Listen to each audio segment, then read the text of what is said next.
show tonight. Got one of my good friends here I'm super excited to sit down with.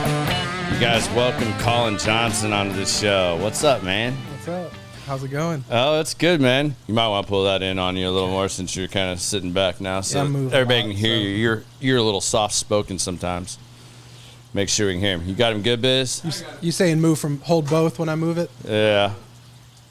We'll get you all set up and squared away. We're rocking and rolling, but yeah. Colin realizes now that when I go to my consultations and he sets 6 o'clock as an option, why I always X-nay that now. Yeah. Yeah, it's a trek. Too much traffic, dude. Yeah, traffic is terrible, isn't it? Yeah, and it leads to nothing. Yeah. It'll just automatically just opens up and it's all good to go. Yeah. Everybody's just rubbernecking or just sitting there and they all know where they're going, but then they got to get over at the last minute. They don't want to let you over. Good times. I kind of might have caused some traffic today now that you say that because I'm not out here much. And there's a few times where I had to jump over a couple lanes last minute. Yeah. Plus, I'm watching the time with the traffic. The time get closer and closer to 5:45, and I'm like, getting riskier and riskier. All good, man. Well, we're happy you made it out, man. I'm looking forward to sitting down with you tonight. Thanks, man. Yeah. I'm excited to be here. So, why don't you tell everybody a little bit about your background, where you're from, etc., and just kind of like let people know who you are, man. So I'm from Dallas area. I grew up in Duncanville, Texas, which is pretty much the first city south of Dallas. Halfway through 8th grade, transferred to Midlothian, went there for high school, graduated, went to a community college called Navarro for about a semester, then went to Christ for the Nations Institute in Dallas. And then as soon as I finished college, I started my tattoo apprenticeship. And then, let's see, trying to skip the boring stuff. But yeah, kind of just moved around after that. Once I finished the tattoo apprenticeship, I kind of traveled around to different shops or different places to, actually because of some of the friends from my school, the college I went to, the people went from there, from CFNI or from all over. So gave me a good reason and some friends to meet up with in different states. And I always wanted to travel too, so it was cool. That's cool, man. So art always a part of your life, or how did we make the transition to deciding to go tattoo artist? Yeah, I know you do a lot of different art projects. Like, we'll kind of get into that, but yeah, I was always an artist. It just always interested me. It was my favorite subject in school. When I was younger, wasn't so much interested in even other artists really, or art history. Yeah. Just creating art really. In high school, through my church, we did this. It's called Fine Arts. It's like kind of a competition for all different types of skills. Yeah. So I did that, and then I would sell. I got to travel through that actually, through the thing with the church. If you passed a certain level, you got to go, and so other people, like some of my main friends in that youth group were in a band, and so they're practicing when they're on this trip. They have to focus, and I just had artwork, so I got to not a free trip, but I got to hang out and just do whatever the whole time. And then one of those days, that whole week, you go by and see how the judging went, But yeah, it was fun. And then also in high school, in kind of college time, I sold artwork on Craigslist. What kind of art did you start out doing? Because like you do, I mean, I know because I've seen a lot of your work, and I mean, you've tattooed a lot of my friends. That's how you and I met. But what did you start out with? Like, what was your main thing? I mean, like, because I know when I was a kid and I was really into art, I was trying to like redraw comic books and, redo all that kind of stuff and just go from there. So let's see. Thinking back, I can't remember the first like style or thing I got into, but when I started getting more serious around like 9th and 10th grade, I got more serious because I found out you could take some college classes while you're still in high school. Yeah. But we had to qualify or something, so I had to do some things to make sure I could be in those classes my junior year. And then that was also the same time we were doing that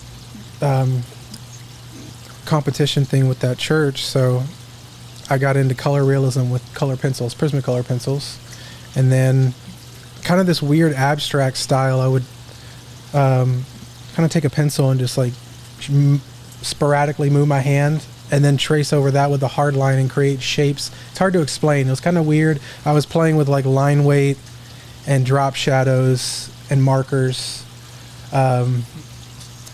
I like to do different things, different styles. And tattooing, I've specialized in different things over the years, but you get bored or you want to try something new. And so at this point, I like to do a few different things. Pretty versatile, I think. What are your favorite things that you like to do right now? I mean, 'cause like I feel like early on, most of what I saw was like what Chase has. Like you like to do the geometrical, very. God, I wish I could remember the name of that artist that has all that. Like it's like the 3D where you use a point and you trace stuff back to the point almost. Like, is it MC Escher that does that? Yeah, there's a few. So that style is called trash polka. Okay. That Chase has technically. It's like a mixture. Well, some of it's just geometric stuff, but Chase comes in and is like, "What are we doing today?" You know? So we got a bunch of cool stuff on him. That sounds so odd to me knowing Chase, because Chase is so methodical and like planned that like I can't see him just like coming in and being like, "Yo, what do you feel like doing today, Colin?" Like, I mean, I can now because I know you, but like just Chase himself, like I find that so hard to like envision that. Really? Yeah, because he's so like regimented. I kind of see that too. Yeah, he has to be. That dude does so many different things. With his businesses and everything else. Like he's so regimented in everything. Yeah. Dude, I look up to him a lot. Yeah. I've called him from here and there for random things. I'm pretty sure he answers the phone. He's like, "Wait, what?" Yeah. I called him one time about financial stuff, what he would recommend, you know. He's a great dude. But I've never heard him say any bad things, not even like a bad, negative, funny joke about his kids or his wife. Like he'll never do that. Knows him, loves him, and respects him. Yeah. And he's just always in a good mood, you know. And with dealing with everything he deals with, as far as all the work he does and running his own business, and him and his wife and his family, it's just surprising that he's not annoyed all the time with other people. He's like, "Oh, I gotta focus," you know. You can't be in construction and get annoyed that easily with stuff like that, because construction, there's always a problem. Yeah. So, you know, you're always trying to figure out how to problem solve something, and it comes down to communication 9 times out of 10, because you got to work around it or you got to find a solution. So, yeah, I get that. Cool dude, though. Well, how'd you, so you also do like a lot of like skateboards and like you do deck designs, I've seen you do. Yeah. And then shoes too. Like, how'd you get into all that? So I got into I was painting shoes right after high school a little bit, but at the time there was nothing really advertised, nothing that I knew of that existed to paint a shoe in the way that it would look like it came from the factory. Yeah. And where the paint would stay. So I only really went so far with it and just kind of played around. And then a buddy of mine, David Nash, shout out to my buddy David that I worked with in Deep Ellum for years, probably 4 or 5 years. Yeah. He kind of opened me up he got really into it. Opened up the whole world. And once I saw him do one pair and saw the quality of not just his skill level, but the quality of the products that existed, I love shoes also. So I've always loved shoes and like jackets and hoodies and stuff. So got into it. He pretty much, as he was learning all these things, he was teaching me. It's just so much fun, but man, it takes a long time to do it in a way that you could like kick a brick wall and it won't come off, you know? Yeah, I have a buddy that started doing that for like his daughter's soccer team. Like he started playing with her cleats. Yeah. And now like the whole team wants him to like do custom cleats for him and stuff like that. Yeah. Like he's ate up with it. Yeah, dude, it takes a long time, man. I've got it streamlined now, so when I finally get back into it, hopefully I can lower my prices on stuff. But really it was just for fun. But like one pair would take, there's not a pair I've done that took less than 100 hours. 100 hours? Yeah. Holy shit. There's the Air Swiss ones, the cheese looking ones. Those took, I learned a lot doing those, so it took longer, but those took probably 250 to 300 hours to paint one pair of shoes. That's crazy. So, yeah. But I'd like to get them. I figured out a process where I can do maybe 3 to 5 pairs in the same time it takes to do one. I just need a ready space, or a space that's ready to go. Yeah. So hopefully once the studio opens, we'll do that. But the shoes and then the skateboards was just graphic design. After tattooing for a while, like the way you make designs or take designs that people bring, the goal is to you got to change a few things, because not all good artwork will make a good tattoo. You want it to age well and have good contrast to the skin. So a lot of things from tattooing I learned are the same principles in graphic design too. So I just kind of slowly wanted to play with other things, or if it was a slow season, have something else to do. And then kind of got into it that way. I don't do it too much anymore. It's pretty difficult to maintain, to deal with. It's amazing how you put clients. that stuff together. I mean, like, I'm super excited. Like, you guys have heard me talk about this a little bit. So I'm currently going through laser to get the one that I hate on my back lightened up so it doesn't affect his artwork. But we've been working on this for what, a couple months now? Yeah, just the design. Just the design aspect of it. It's a big tattoo. Yeah, I mean, it's big and it's got a lot of detail in it, but like, just watching how I mean, it's super impressive to me just how I can come in and talk to you about an idea and the pieces, and then the way you're able to help me put those together in something that'll work in a tattoo based off all your knowledge and your artist expertise. And then watching you work your iPad like a madman, like pulling in artwork and stuff. And like, I mean, I'm like, it's just fascinating to watch that, and it comes together. And we're on like our second full round of that, because like we came up with one idea, and then after it set on me for a while, I was like, don't think that's like quite where I want it. And like, versus having you waste a bunch of hours, like then transforming that into the actual artwork, we kind of went back and redid that process again, and I get to see that tonight, so I'm super excited about that. Heck yeah. Yeah, well, we'll share that process once I actually go to start getting the ink and like throw some of that up there. Yeah, dude. Have you? Oh yeah, we have some before photos I from think before it'll the be laser, cool. huh? Yeah. At least I do. Yeah, so. you have a few of those. Yeah, it'll be fun to document that. Laser sucks. Just for the record, it's not as bad as anybody thinks. It's absolutely worth doing, in my opinion, but like, it's not fun. Yeah. Like, it's been so long since I've had a tattoo that I don't know if I don't remember the tattoo hurting that much. Like, I mean, it's really hot. Like, yeah, to me it just feels really, it's just an uncomfortable.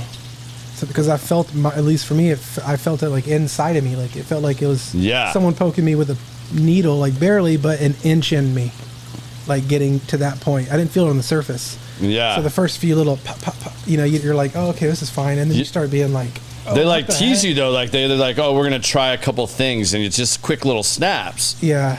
And you're like, oh, this isn't going to be that bad. But then when they just start going, then you're like, whoa, like, do you let them just go? I'm curious. Do you let them go like all the way? Like, I don't know which one you've had removed or where you've had working. So mine's all the way across my shoulder blades.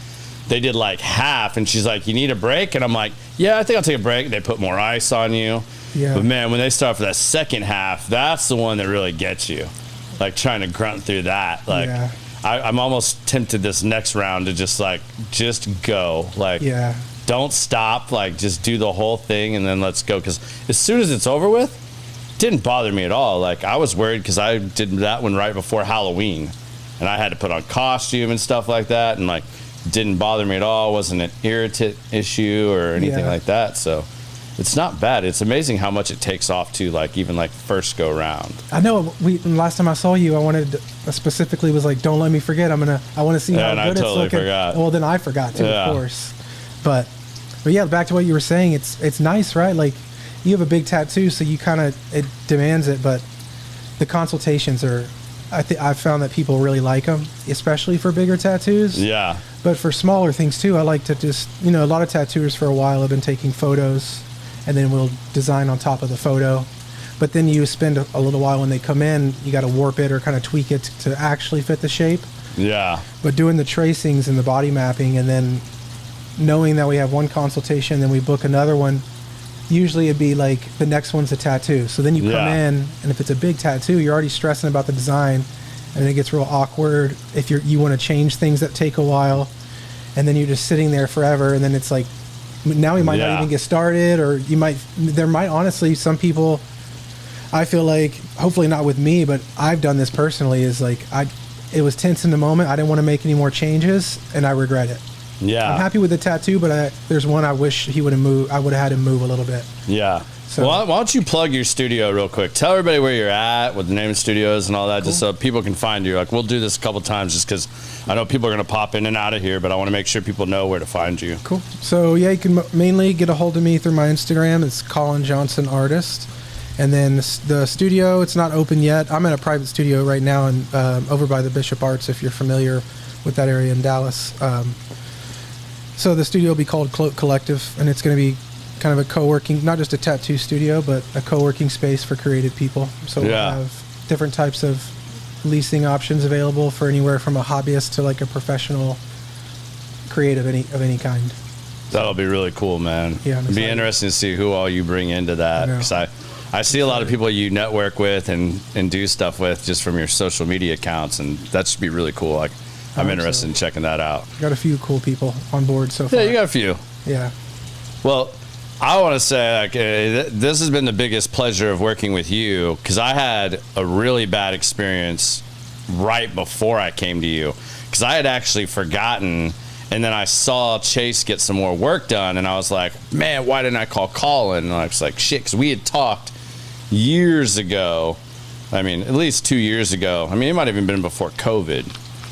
And because I had some of these ideas and I was still trying to figure out how I wanted to put them together and stuff, but I'm not going to name any names, put anybody on the bus, but a guy that came really highly recommended for black and gray. And a lot of people, man, I went in, paid a deposit, because like this dude stopped tattooing a guy when I had an appointment with him, and I was right on time, a little early, but like stops tattooing a guy, leaves this guy over there on the table, comes and consults with me for like 30, 45 minutes, throws some stuff together, kind of similar process to what you do, but like in just like the photoshopping and like putting the ideas kind of together initially and doing it. And it's like, back for this guy, and it's like, I even offered to pay more money if that's what it took to like get it to a further along his view of how it was going to look. And the guy, he basically just like refunded my money and was like, I don't want to do this tattoo anymore. And then took my idea and posted it on his Instagram reel and like, this design is up for grabs. And I'm like, what a dick. Like, yeah, that sucks. You know, like, just not cool. But like, you know, I had already made some decisions based off how that was laying out. Like, I don't think I want to go down this road. So it was a good learning experience for me, but I highly recommend, especially somebody that's like got an idea and you really want to work through it with somebody and you're not really sure how it's all going to go together, find somebody like Colin to like really sit down with, because, you know, you've been super easy to work with. I mean, I've consulted with you and spent, I mean, I don't think either of the sessions where we sat down to work on the idea were any less than like 2 or 3 hours a piece. Mm-hmm. And we haven't even begun tattooing yet. Right. We don't even have, like, I mean, you have it now, but I mean, like, and we're going to sit down and go over that later tonight, but like, we haven't even gotten past that yet. And like, you've just been so comforting and like putting it together and like, hey man, if you're hesitant about this, like, let's take some time, really think about it, look at this. And then like the coaching too of like, hey, remember, I'm just using clip art here to get stuff positioned right, and then the artistry comes in. Yeah, then too, it gets drawn. Yeah. Where you're actually spending the time drawing it up of what's actually going to go on me. So I think that's crucial. I mean, if somebody refuses to do that with you, like, my advice would be go find another tattoo artist. I mean, especially if you're doing something big, because laser's not fun if it ends up sucking or you decide you don't like it years later. Mm-hmm. You know, like, you don't want to go through all that. So if you're going to put something on your body like that, I just think like you really need to do that. Like, what are some other big things for you? Like, I know you just put out a really cool clip of like, I think it was like 3 things not to do when you're coming to get a tattoo. Yeah. Like, and it amazes me that people do this because, but then again, I did that. Like, the one on my back that I hate is from a shirt design that I carried around for like 3 or 4 years. That's awesome. A guy had done a badass rendering of my buddy's daughter on his arm. I saw it. We're hanging out with the guy, drinking tequila and shit, and like the dude's like, well, let's do it. Like, why are you still waiting? And I'm like, cool, let's do it. And that tattoo was literally done on a lounge chair in my mom's backyard at night under a patio light, and the dude only had his tracing needle with him, which is probably why the majority of it's really jacked up, because it's like even the shading was done with the tracing needle, like a liner. Yeah, like a liner. Yeah. So like, you know, yeah, that's why mine has all these gaps and empty voids, and it's just like, it's crap. But like, I was also wasted on tequila. Yeah. And bled like crazy. And like, the worst part of that was like, you know, you hit certain nerves and stuff in those areas, especially doing a whole tattoo like that with not all the right equipment. Yeah. Like, my fingers were going numb, toes were going numb here and there, and I was like, it was like literally the most miserable experience. That's why it's taken me so long to agree and figure out what I wanted to do with my back. And then I was like, all right, now it's get this removed partially and go on down the road. But like, what are some things you would advise people on, like do's, don'ts? Well, don't get tattooed like that. Like that, yeah. Definitely don't do that. Someone's house, outside especially. No, I would kind of educate yourself a little bit. So depending on where you are or wherever you are, Google tattoo shops around you. Then sometimes the site will have all the artists in their portfolios on the website, or they'll link you to their personal pages. But just find artists. Actually, you know what? Scratch that. First, maybe just Google different styles of tattooing, and then you'll see kind of a style that you like. Because you probably, if you're thinking about getting a tattoo, you already have something in mind. So an artist is going to ask you what style. So I would maybe look into this different styles. There's not a ton, so it's not too overwhelming.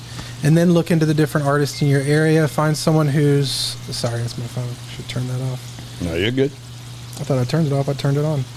But find someone whose work you like. That's kind of that's in a style that you like. And then usually you want to try and see... Most people will post healed photos too. You want to see what their work looks like healed. And then reach out to them and just clearly communicate, because you wouldn't just expect from a tattooer what me and Garrett have been going through, typically. So if it's a big design and you're wanting to see it first and all that, and you kind of want to check in, then just communicate that to the tattooer first, because most tattooers are going to maybe do a consultation with you, or they'll feel like they got enough from you through the messages, and then they'll have you come on the day of the actual tattoo.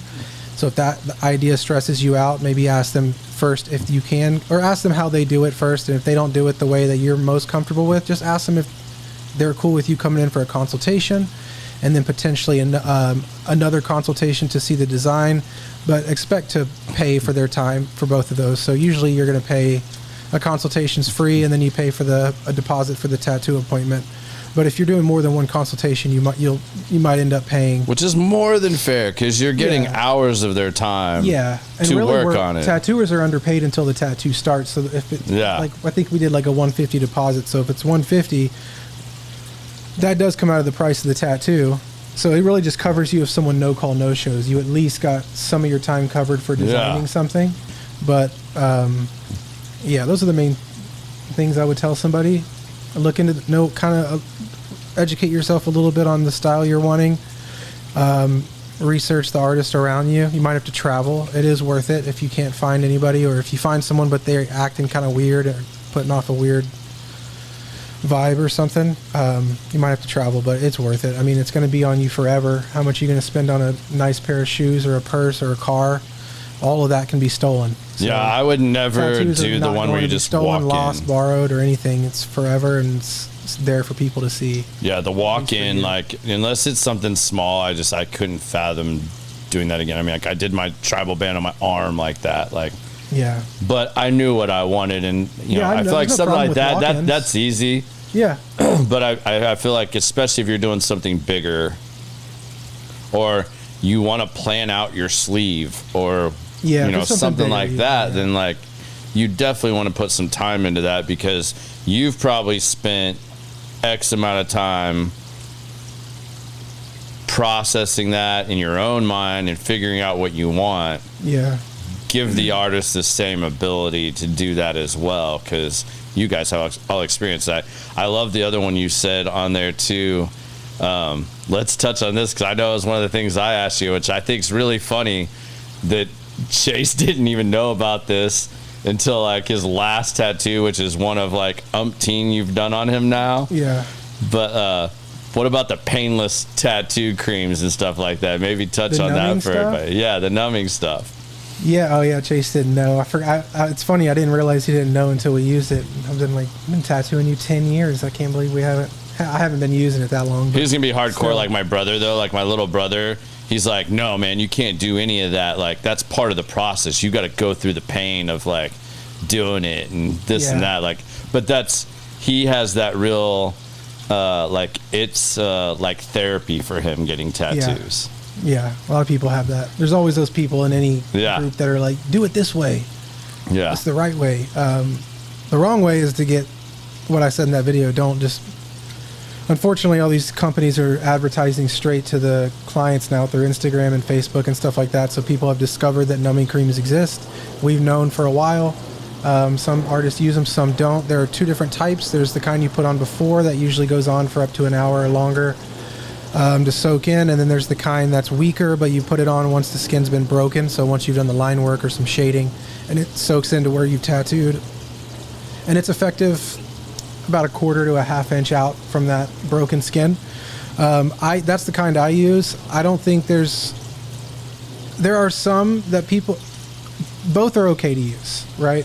The ones that are on, I've known multiple people who have told me they've tried those exact brands that have been popping up on Instagram. Yeah. It's not just those, no hate to those. There's a bunch of new ones, but, and they had no issues, but I personally used a numbing cream before, and while I was tattooing, the dude's skin started to fall off. That's insane. Yeah, it was a pre-numbing, and there's a whole story that goes in behind that. So obviously we stopped tattooing, but maybe that made me a little biased against them. But I do use them. But the ones that you put on after you've already started tattooing, they're a lot weaker, but they're just as effective, if not more, because they go into broken skin. Yeah. The big thing about the main thing, I'm getting off a little bit, but the reason you don't want to put one on before is because as tattooers, we all have our different preferences and products that we use, and really you want the less room for error, the better. And if you've used some product I've never heard of or don't know anything about, and all you have to tell me is that you saw it on Instagram and it has 4-star reviews, like that doesn't mean anything to me. Yeah. You know what I mean? Like if you're going in to have we're not doctors, but we do break the skin and deal with some of the same issues, or can. So you never go to the doctor and be like, don't worry, doc, I went ahead and I know you wanted me to drink that shake and not eat food last night, but I had this one meal that they said it's okay to have. Yeah. And be like, go home. Yeah. We'll reschedule, Yeah. And most tattooers will, if you come in with numbing or try and hide it, like you put it on and tried to wash it off right before you came in, it doesn't really work. We can tell. Then they'll send you home. So, and I usually will too. So I just ask your artist if you're worried about the pain. To make a short story long, ask your artist if you're worried about the pain, if there are any options, if they do numbing cream, and they'll tell you from there. You'll notice a lot of my answers are going to be just communicate with the artist, before. Yeah, I mean, and that's really the best way to do it, because we've had all these conversations, so I feel like that's important. Not everybody has those with their artists, and you shouldn't feel bad about it. Or they wait till it's too late. A lot of people feel bad, or like they're being a bother, because you're like, oh, this guy's probably been asked this 1,000 times. Well, yeah, it's our job, Yeah.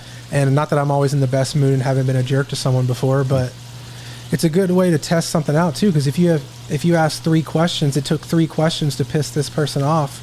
Like, I don't want to work. You don't want to work with them anyway. Yeah. Because then you're going to feel like you can't make any changes, or you won't feel fully comfortable in the really important part, which is the design. So, it's kind of a little tester to see how you work with the person too. Yeah. Ask a few questions and stuff. Absolutely. So what's some of the crazier experiences you've had, aside from skin falling off? I mean that probably takes the cake, of someone coming in with numbing cream and their skin just rolling off. Yeah, well, to be fair, that wasn't his fault. Yeah. It was the numbing cream. Yeah. I was a beginner tattooer, and the place I was working, the owner had a numbing cream that he recommended for all of us to use in the shop, and it was that one. I think we found out later that it was his friend was a pharmacist who was trying to get a company going for making numbing creams, And so that was like some of his first batches. And they were too strong, apparently. Yeah. Yeah. If you look into lidocaine, the main ingredient, like anything that numbs you, it's really, really dangerous. Even like in products like that, like any product can only have legally like 4%, maybe 5. But it's like with lidocaine, not with tattooing really, but maybe. Like from what my brother-in-law is an anesthesiologist, and we've talked about it and had conversations and stuff, and it's like you give someone lidocaine, it's okay, and then they're dead. Like there's no like, there's a tipping point now. You know what I mean? Like your organs will start to shut down. Like I almost want to say it numbs your body. That's probably not correct, but I'm trying to remember how he described it to me. But lidocaine is just a very dangerous and serious thing. So you definitely don't want to be soaking your skin in it. I mean, people will come in. The big thing is it changes the texture of it makes your skin kind of rubbery, some of them. Yeah. So even if it won't hurt the tattoo, you're going to probably pay, if you're paying by the hour, you might have just made your tattoo take 25, 50% longer, you know? So anyway. That's crazy. Numbing cream. Good and bad. What's the worst tattoo you've been ever asked to do that you've done or refused to do? I won't do them. Like pretty good at nicely convincing people that your idea sucks. You know what I mean? No, but I've done. Okay, what have I done? Usually, when people ask me that, my answer it's not necessarily a bad tattoo. Two things, real quick. The first one, I had a guy ask me if I would do this tattoo for cheaper if I would do it the way in the photo, because in the photo it was like Kurt Cobain's someone's tattoo. It was a horrible tattoo. Yeah. And I was like, well, just so you know, the price is because it's going to look like a good tattoo. The same design, we'll do that design, but obviously that one wasn't done well. It sucks, but it'll look right. He's like, well, will it be cheaper? Can we do it for lower than the minimum if we make it look bad? He wanted me to intentionally make it look like shit. Yeah.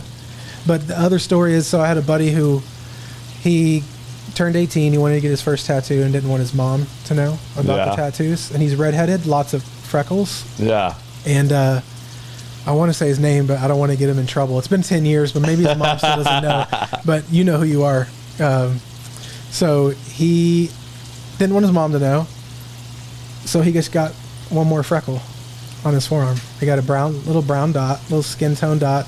And then coming out of his hairline on his forehead, it was like a jagged, like quarter-inch little jagged white line, because white kind of heals if it's like a little line, looks like a cat scratch. Yeah, like a scar. You know? Yeah, and it kind of fades away over time. So he got that and was like, "Yeah, she'll never know.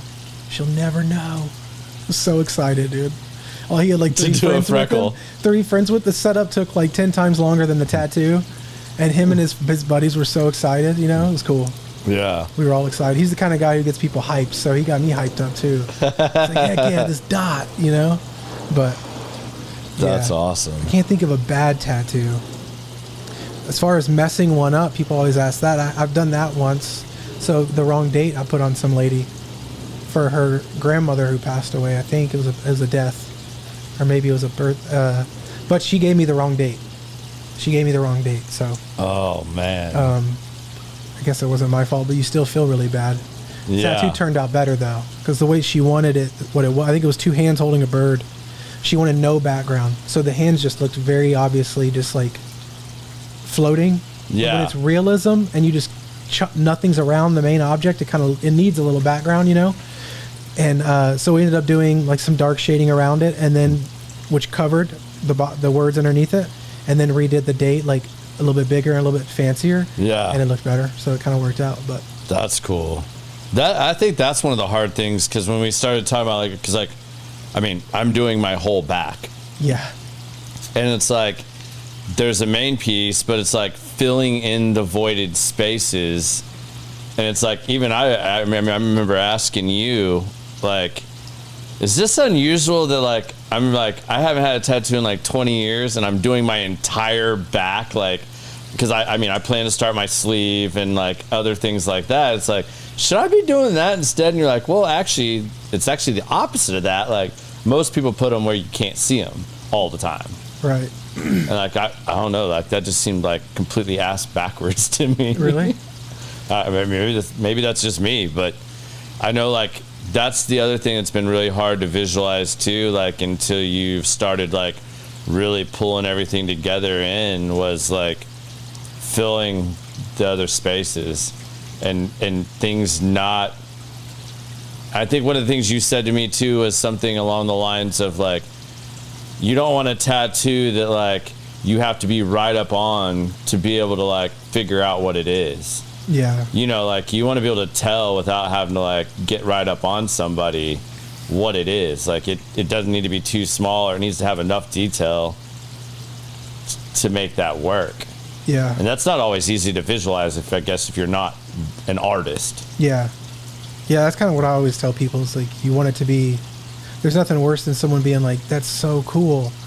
What is it? Yeah. Getting close and be like, what is it? You're like, oh, you were just being nice. You don't even know what it is. You don't even know if it's nice. You know what I mean? Yeah. But yeah, I try and do that with my designs. Tattooing in general, that's kind of the main filter, so to speak, when someone brings in a cool painting and they want it tattooed.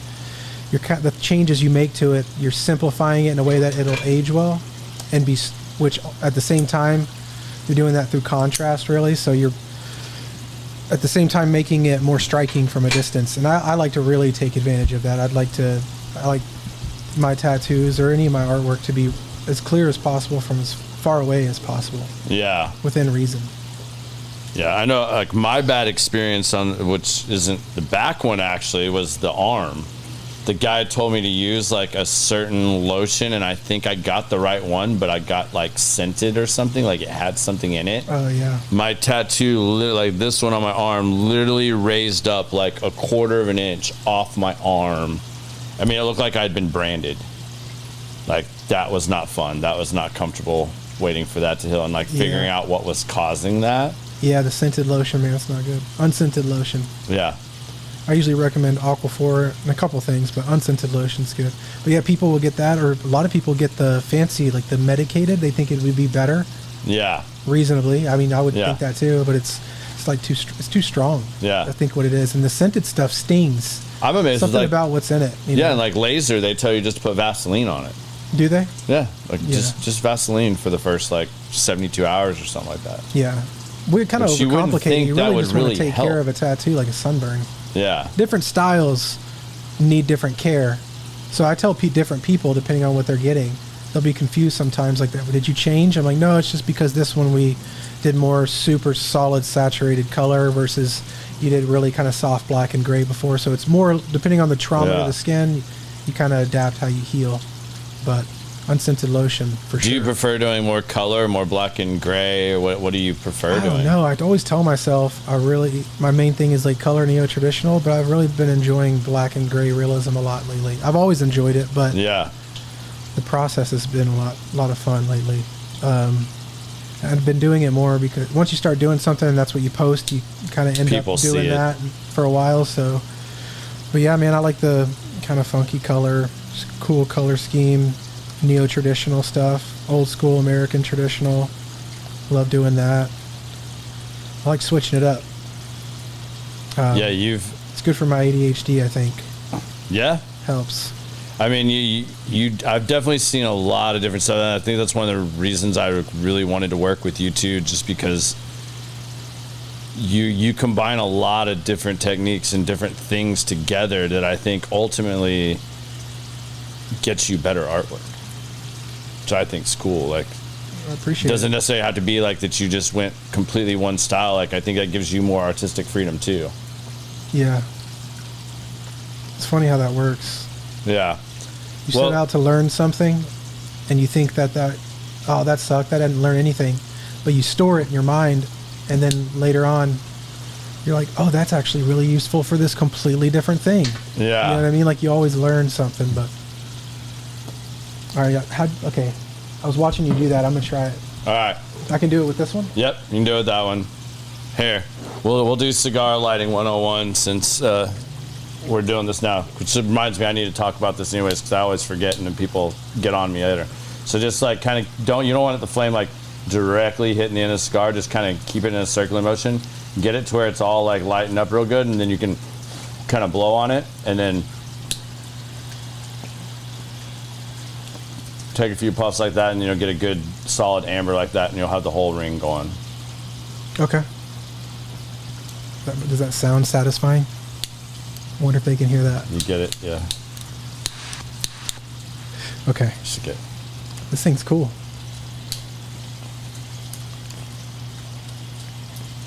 I just refilled them. Oh, There you go. I was say sometimes you just shake them a little bit. I just refilled them for show. So for those of you that always ask, what are we smoking? What are we drinking? Colin likes a lighter cigar because he's not a big cigar smoker, but does enjoy them. So he's got the Principal LE White Label, which you guys have seen me give guests on here. It's a great first cigar. It's a great, I don't smoke cigars all the time. It's light. It's got great flavor. It's something that most people can like really enjoy and not be too overwhelming. So yeah, now just get some draw on it and keep the fire on it for a second. You're good. I mean, that's already lit up really good, so you're probably solid there. I'm smoking a Davidoff Churchill Genevieve. I was smoking the Alfonso #1, the limited. This is the really Limitada. Nice. It's really nice. Yeah, it's a good, solid, just light, not too. Light It's very approachable, easy cigar. This Alfonso's gonna be like this. This is gonna be a little stronger, but one I thought you'd enjoy too. These, I mean, you guys know how I feel about Nelson Alfonso cigars. I like the way it looks. Is that how it comes that short? Yeah, this is a #1 on size wise, like what they call it. It's like it's just a little study. This thing will smoke for an hour though. Really? Yeah, like some of them like will smoke faster than others. But what causes that? How dense? How tight? How it's wrapped, the binder, everything on it. Is it shorter because it's stronger? No, not necessarily. Like they just offer for people like sometimes shorter can be. I only have 45 minutes to smoke a cigar, so I'm gonna grab this #1, and that's gonna be about a 45-minute cigar. Okay. You know, something like this, you know, the one you have, like you can smoke that for an hour, hour and a half, depending on how you smoke cigars. Gotcha. So, you know, and then there's some larger ones that could be 2-hour cigars. Really? You know, like it just depends. How much time do you have? You know, it's almost like meditation. Like, you know, you're going to dedicate time to sit down and enjoy the cigar. So, like, how long do you have? So, that's, you know, they have different ring gauges, and then, you know, you get into different things. Like, you wanted to try the V cut tonight. So we gave you a V cut on yours. I cut most of mine straight. Depending on the cigar, there's a few cigars that I do prefer a V cut on, but it just kind of depends. And then as far as what we're drinking, Colin's going with this very rare Pappy Dr. Pepper. That's Texas edition. Yes. That's his preferred drink choice there tonight. And then I've got over here, you guys see me bring this one out before. I was in the mood for some cigar blends. So this is Joseph Magnus. This is batch 53. Thank you, Blake, for the awesome trade. That's one of my favorite go-tos. And then I'm going to be honest about this other one. So Don, that you guys saw in the episode last week, suggested I try this again. This is the Peg Leg Porker. This is a 12-year. I didn't like this when I first opened it. It didn't work with me real well. I didn't really care for it. Once it opened up and breathed a little bit, I really like it now. I'm glad Don talked me into going back and trying it again, because I almost just said, man, take the bottle. If you like this crap, like, you can have it. Like, just go. But it's a really good bottle to go down. He has an 8-year. I haven't tried that yet, but they're excellent bottles to go down. I like the label. I like the packaging. It's cool. There's some story, like he's like the guy that did that, like I want to say is like military vet, lost his leg, hence the Peg Leg Porker name that he decided to go with. That's and cool.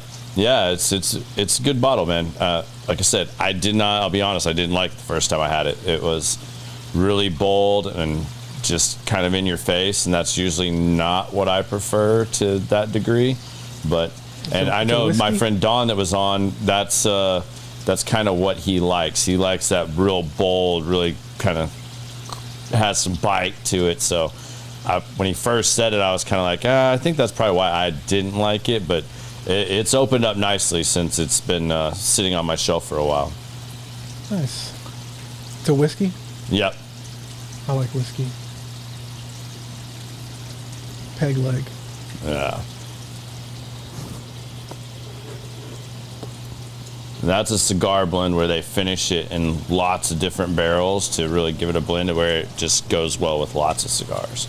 Those are my favorites. That's probably the only ones I kind of chase still, is like finding good cigar blend bourbons. Yeah. Otherwise, I don't really buy much anymore. Unless it's one of my good buddies' club picks, and then usually I'll jump in and support the local clubs. That's cool. Yeah. How many podcasts have you had now? How many episodes? How many episodes? This is what, 49? How long you been doing them? So this is, we're right about what, the 1.5 year mark, Biz? We started in September, was it September of last year? Yeah, September of last year we started. So we've done a full calendar year and it's December. So yeah, we do one a week on average. So y'all, in just a 1.5 years, 49, you said? 49. Dang. 49 so episodes. Once you started, you just decided you wanted to do it, and then just scheduled and went full into it right away? Yeah, man. I mean, you got to build a following, and you got to like just go after it. So whose podcast? What was it? Was it a podcast you were watching? Did you watch a bunch and you were like slowly convinced, or did you see one episode and you were? Yeah, I know. I liked podcasts, and I watched like a lot of the ones that like everybody watches. Joe Rogan and stuff like that, and I'd listen to them while I was driving because I drive a lot for work. Yeah, same. So I'd listen to random podcasts.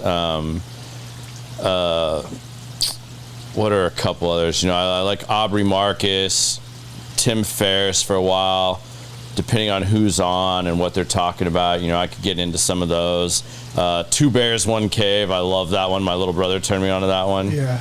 That's Bert Kreischer and man, this is gonna kill me. Tom Segura. Yeah. And man, those dudes are off the chain. If I need to be put in a good mood and just laugh about some like nonsense, that's what I'll throw on. Yeah. But so to fully answer that, I tried doing like a blog for a while, and I was too analytical in my writing. Like I could not put it out there consistently. Like I'd spend hours trying to write something, and then I'd go, that's not good enough. Like I can't post that.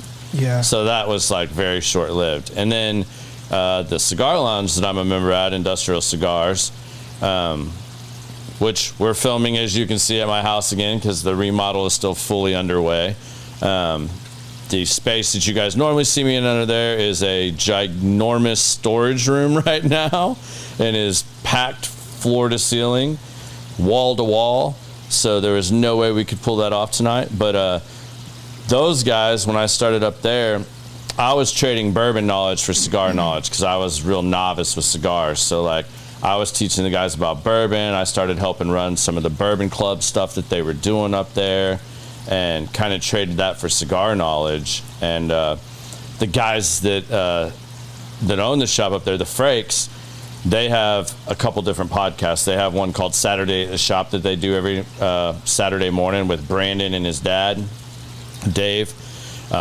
That's a shorter format one. And then they do Cigar Talk Live, which is now Bad Words.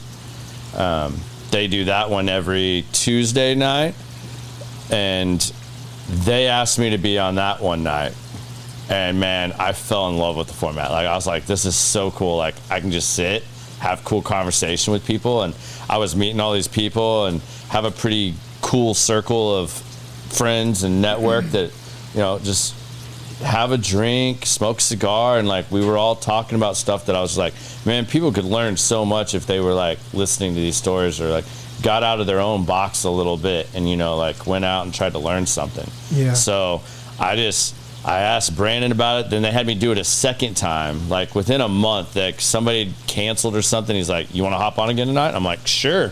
So I hopped back on a second time, and I was like, all right, I got to do this. Like it was just like, I have to do this.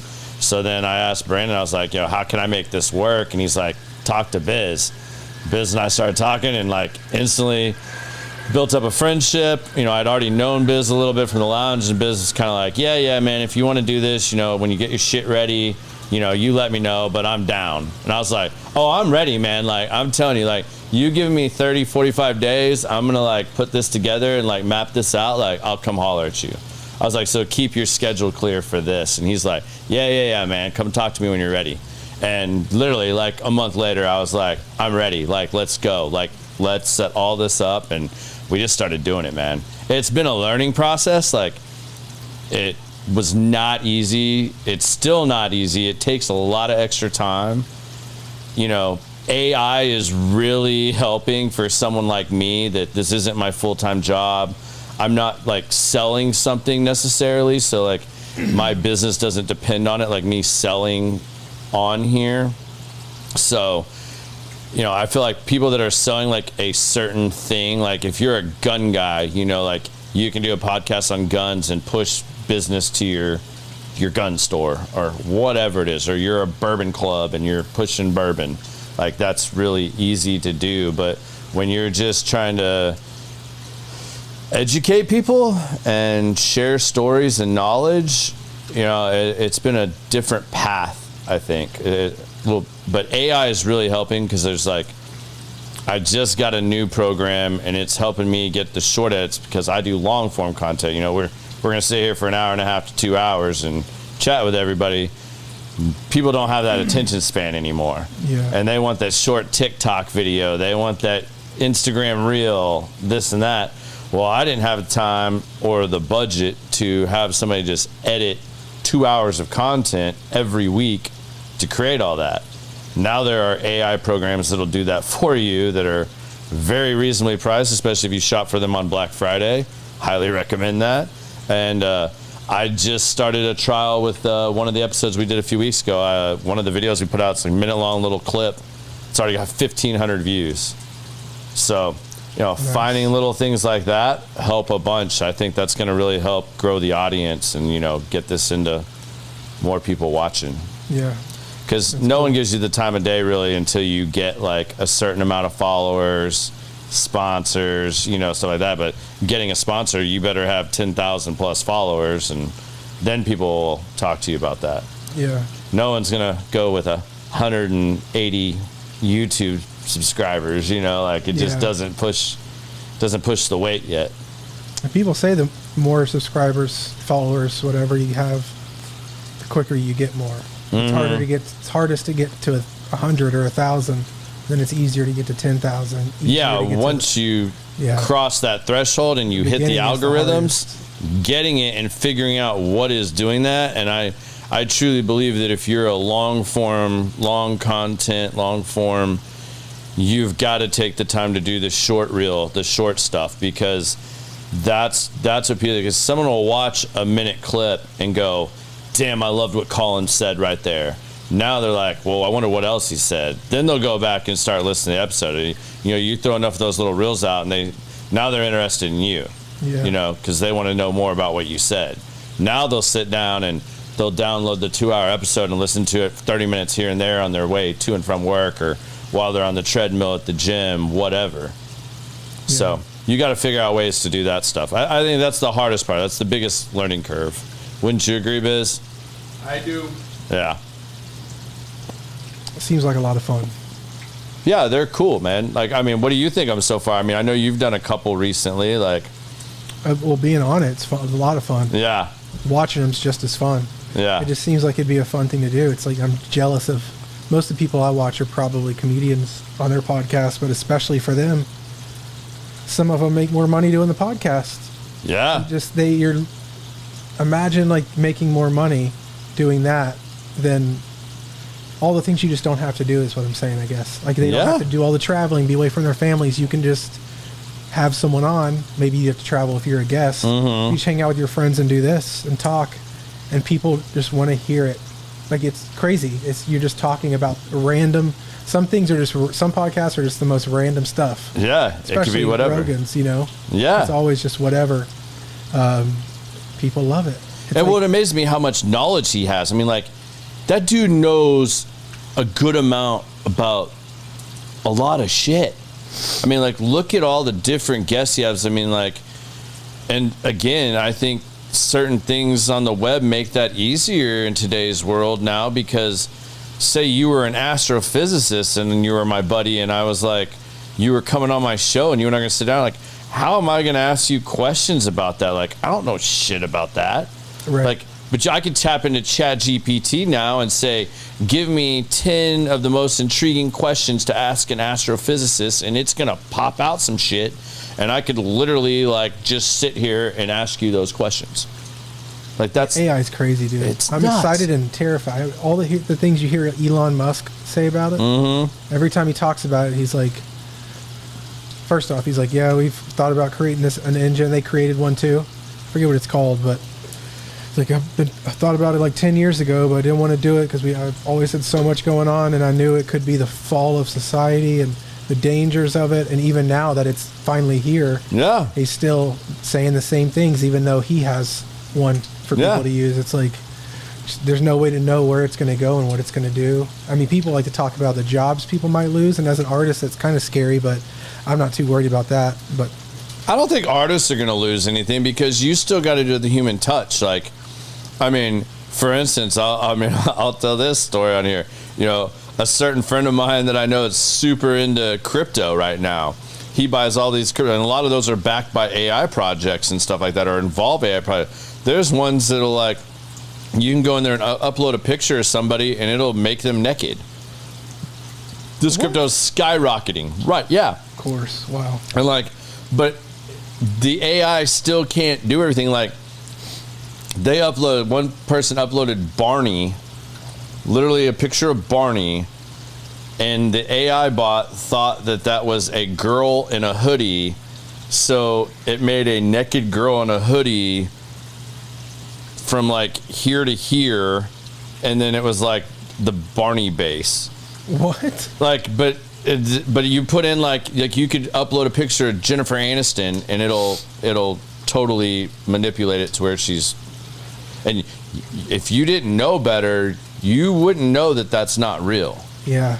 Like that's where I think AI gets scary, is because with using your voice, your face, your voice, your face, stuff like that, you're not going to know what's real and not. Like, I mean, like, it's going to ruin some people's lives and stuff. And I mean, especially the way the media is today, and the way they like to portray stories and stuff or agendas. Man, I mean, all you got to do is plug into the right AI software or whatever, and I mean, you could have Joe Biden saying whatever, or Donald Trump saying whatever, or the Secretary of Defense saying, you know, whatever. And I mean, like, that gets dangerous. I mean, like, what if someone starts broadcasting and they take like one of these foreign leaders and starts making threats on other countries, and like, how are they at a certain point going to verify if that's real or not? I know. I mean, like, that's the scary stuff. How much it's going to make their job difficult. Yeah. It's always been like, you show up in court with all evidence, maybe it works, maybe it doesn't. But if you show up with a video of the person, it's like, oh, okay. Yeah. Case closed. Guilty. But now it's like, you can not even be a video editor. You can just know how to spell and type, and you can have something in seconds make you a video of any person with their voice. Yeah. Look like they're doing anything or saying anything. Hopefully there will be technology that you can put those videos in and it'll tell you yes or no. If it's ever been altered. But I mean, I don't know. I'd like to think that if AI exists, then that can exist. So. Yeah, I think it's going to make stuff like that a lot harder to prove. And like, and unfortunately, like when you see people get in the cancel culture and all, and there's all the stuff going on now. Mm-hmm. Videos of clips that aren't the whole context get out there, and people base their opinion off you before the facts come out.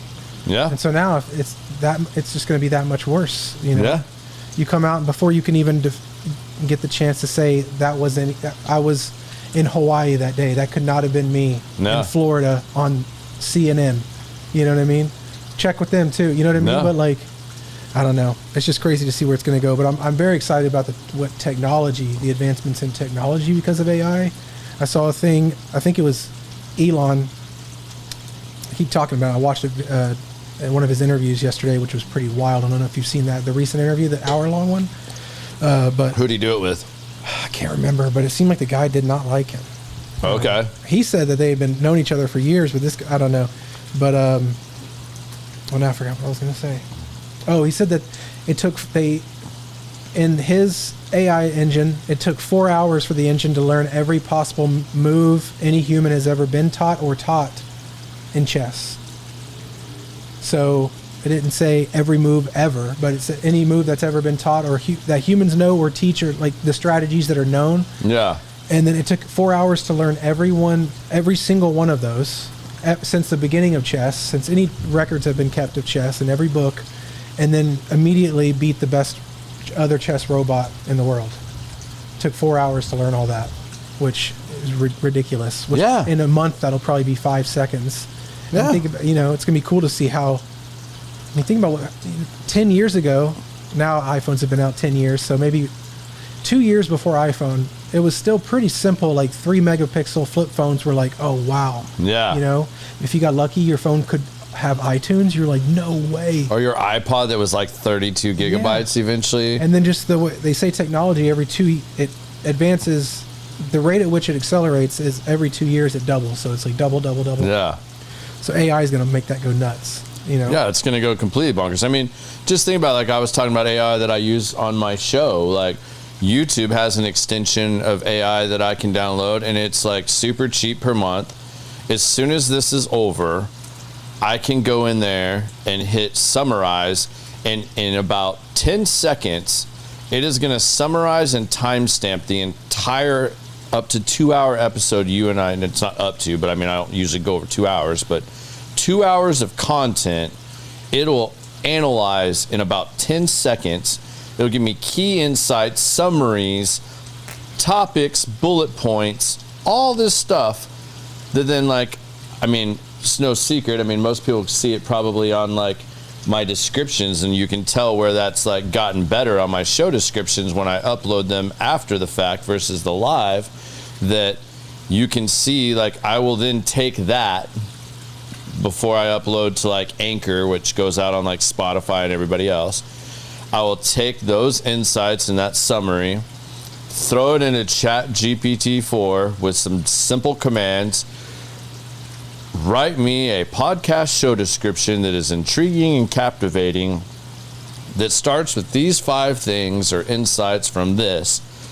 Copy and paste that, and 10 seconds later, it looks like I could win a Nobel Peace Prize for writing show descriptions, and there it all is. Something that would take me hours to sit down and write out, let alone to go through and timestamp all that, so that if somebody wanted to go in there and go to a specific point where, I want to see that point where Colin talked about a dude's skin falling off from, cream.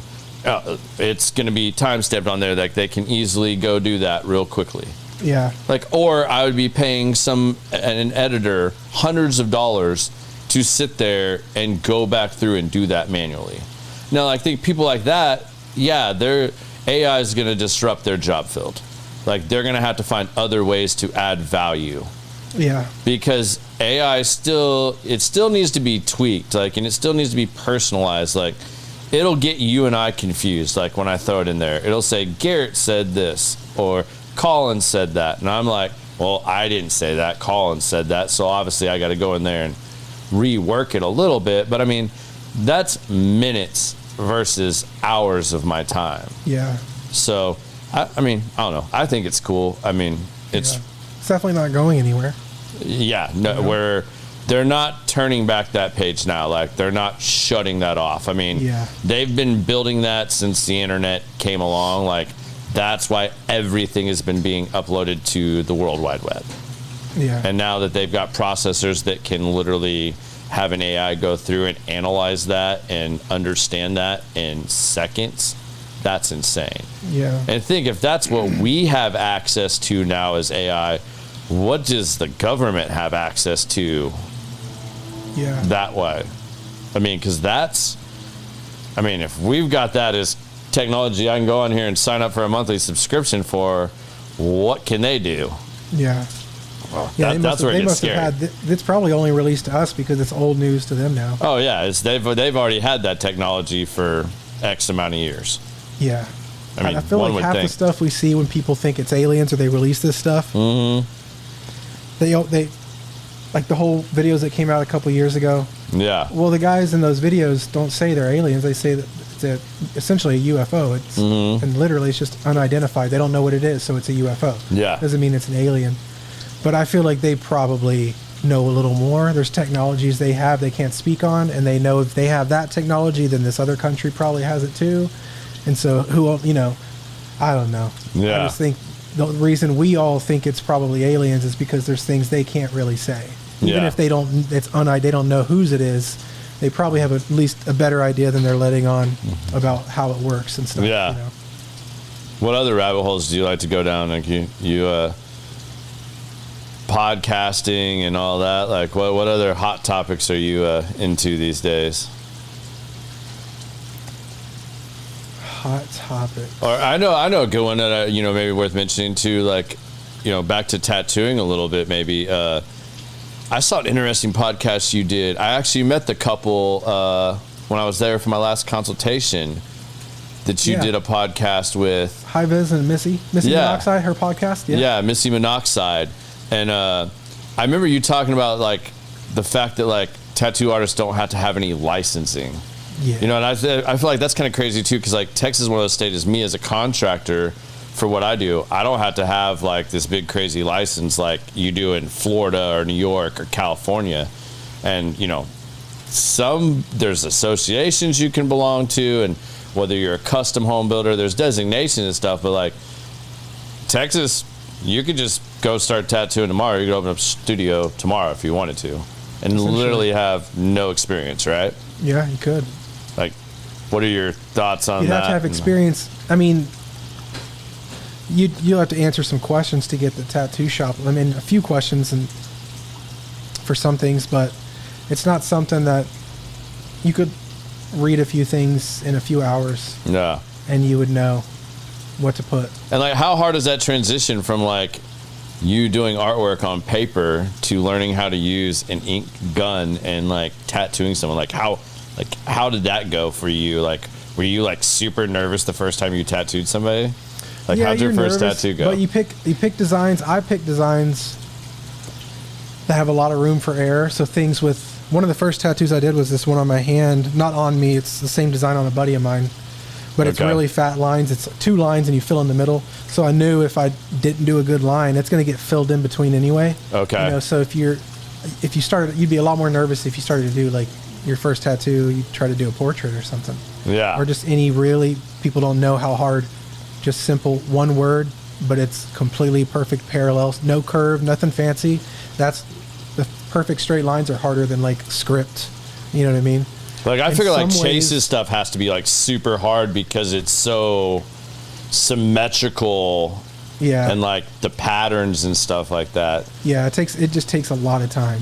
Yeah. Yeah, to do it right. And there's no room for error when things need to be symmetrical and perfect. What was your question? Oh man, I like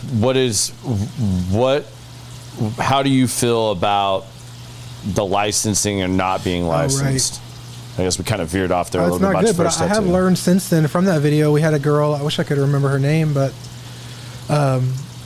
she tattoos in Texas. I can't remember the city. I wonder if she said Wichita Falls, but in a city where they've adopted that system I was referring to that they have in states like Tennessee. That Tennessee is the one I referred to in that video about you have to apprenticeship for 2 years at the same shop. If you leave on the last day, you got to start that apprenticeship over. And I think you got to renew your license. I don't know if renew is the right word, but every year. And every tattooer individually is licensed versus Texas. Just the shop has a license, and then anyone you hire, no one regulates who you hire, you pick. So I made the joke in that other video about like you can say, I had a friend from high school that could draw really good, but anybody, you're like, that guy was really cool. He's kind of a good friend. He's a pretty good he'd probably be a good tattooer. And because you don't know what you're doing, you don't know that that's wrong. Well, you probably know it's wrong, but you're certainly not going to tell the people who come in the door.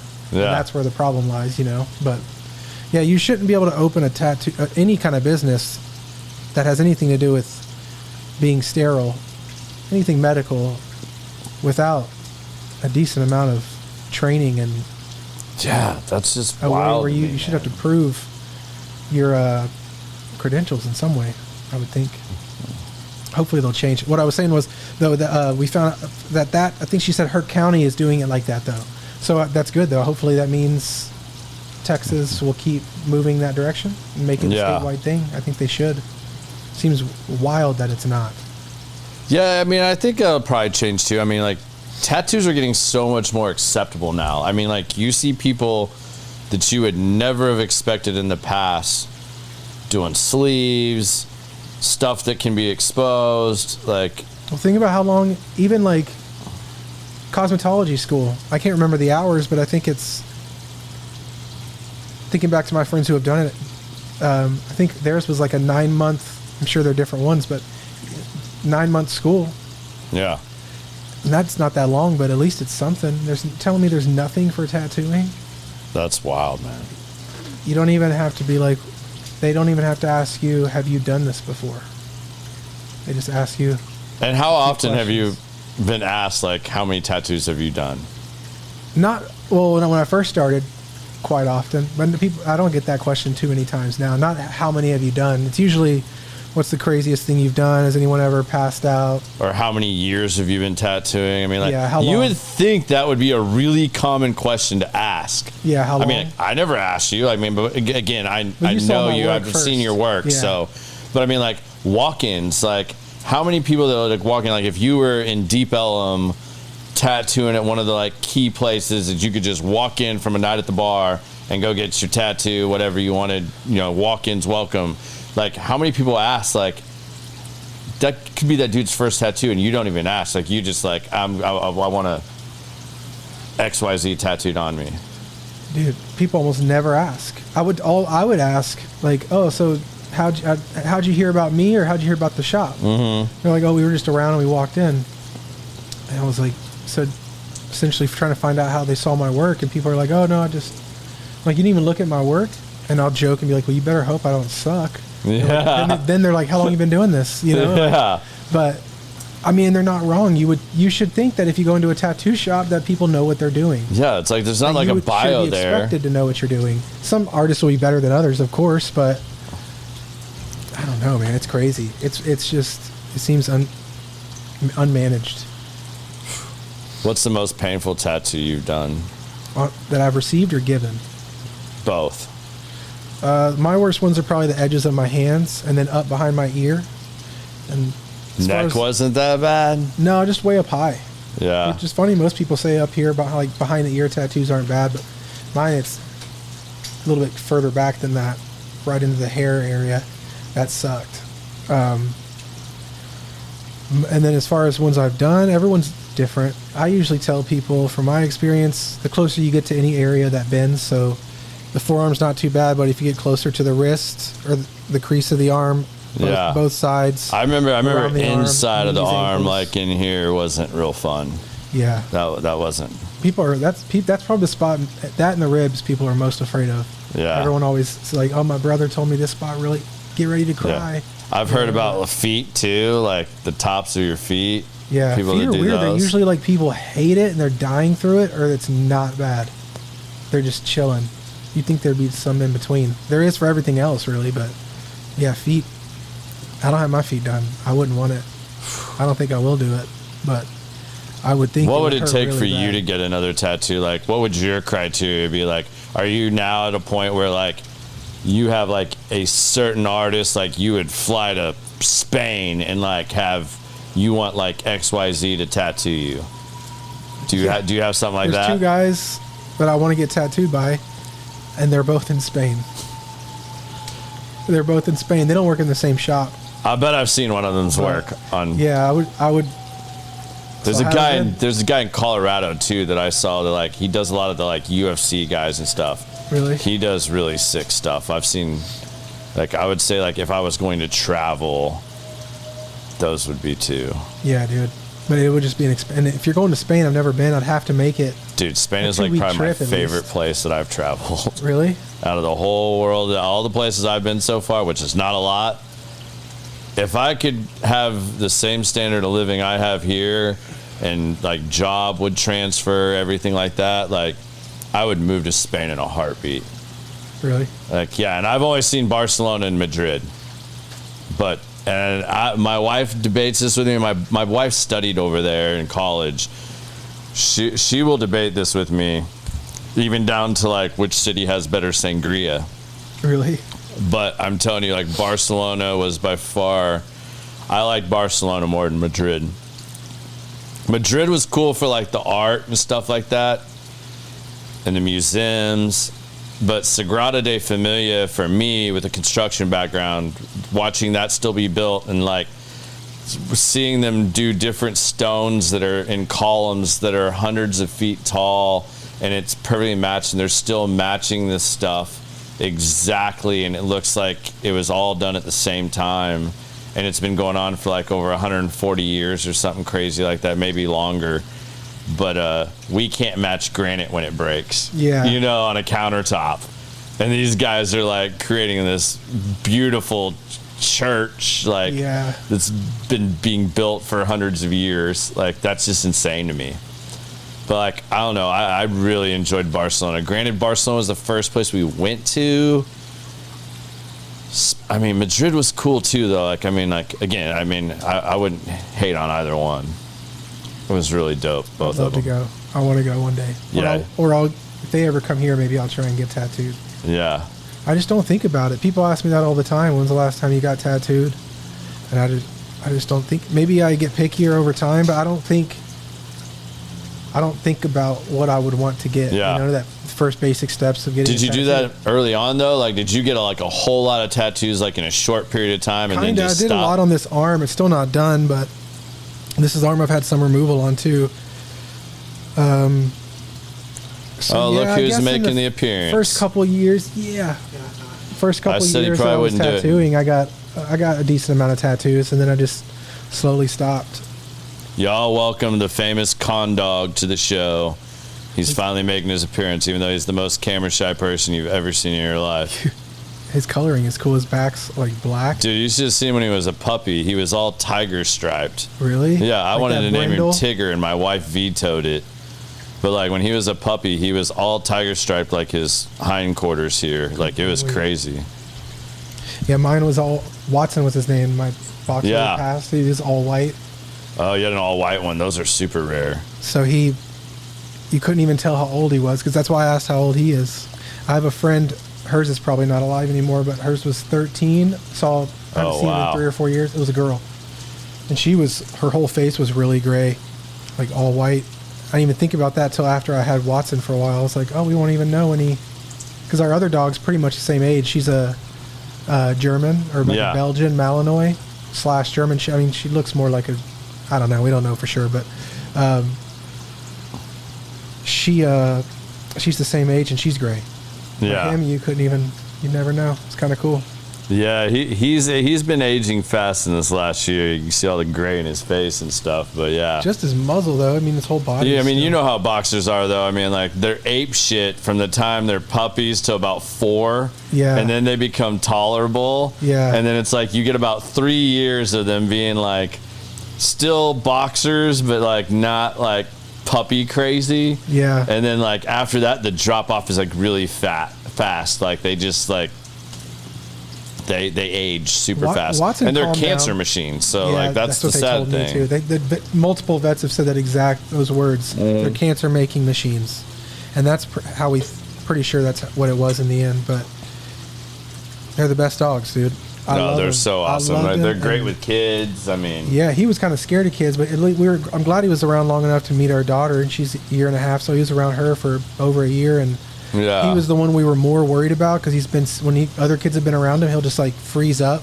And he'll just look at me and just be like, what do I do? Or like real jittery. And the day we brought her home, he would stay in the room she was in, or if he left, he'd go check on her and make sure she was okay every so often. Go, like, just pop in real quick, but still. The instinct's crazy. He's so great. He didn't want her like laying on him or anything. Like, he's kind of finicky when he's comfortable, he doesn't want you messing with him, but yeah. He's crazy, man. Like when my niece was like starting to learn to pull herself up and just hold on to like a coffee table or whatever, she'd come over and grab him by his jowls and just like pull herself up, and he'd just sit there and look at her like, all right, this is what's happening. Yeah, dude. Then Watson, up until he died, I guess like you said, after maybe 3 or 4 years, he was a little calmer, but really I feel like they keep that puppy mentality their whole, because when nothing really, the only thing that changed is he would relax more. Yeah, sleep more. They'll lay around a little more. They're not as more. But whenever he's on the go and ready to go, he's ready to go. He's wild. He's super goofy. And they have so much character in their face, dude. Like, he would make noises almost like not talking to you, but he just laid down. And you're like, no, not there. He wouldn't get up. He'd just side eye. He wouldn't even look at you. He'd side eye you. And then if you really needed him to get up, he'd get up real slow and be like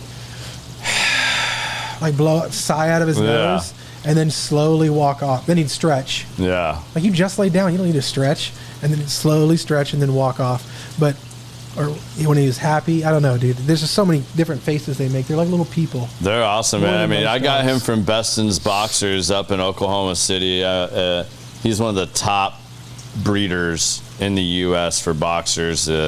Anybody that is looking for a boxer, I highly recommend. He has champion pedigree boxers. I mean, he has a wait list, so if you want one of his puppies, you better contact him and reach out. But I mean, I would want to know the lineage and the average age that most of the boxers have lived coming out of the line, just because, like we've talked about, I mean, they're great dogs. You fall in love with them. They're part of your family, and they just don't have long life expectancies. I mean, 8 to 10's the average. If you're lucky, you get like 10 to 12, but most of them, I mean, he's had cancer removed from him 4 or 5 times already, and he's 7.5. Yeah. I mean, they are just cancer-making machines. Like, at some point, you're going to have to deal with that, and it sucks. Yeah, it does.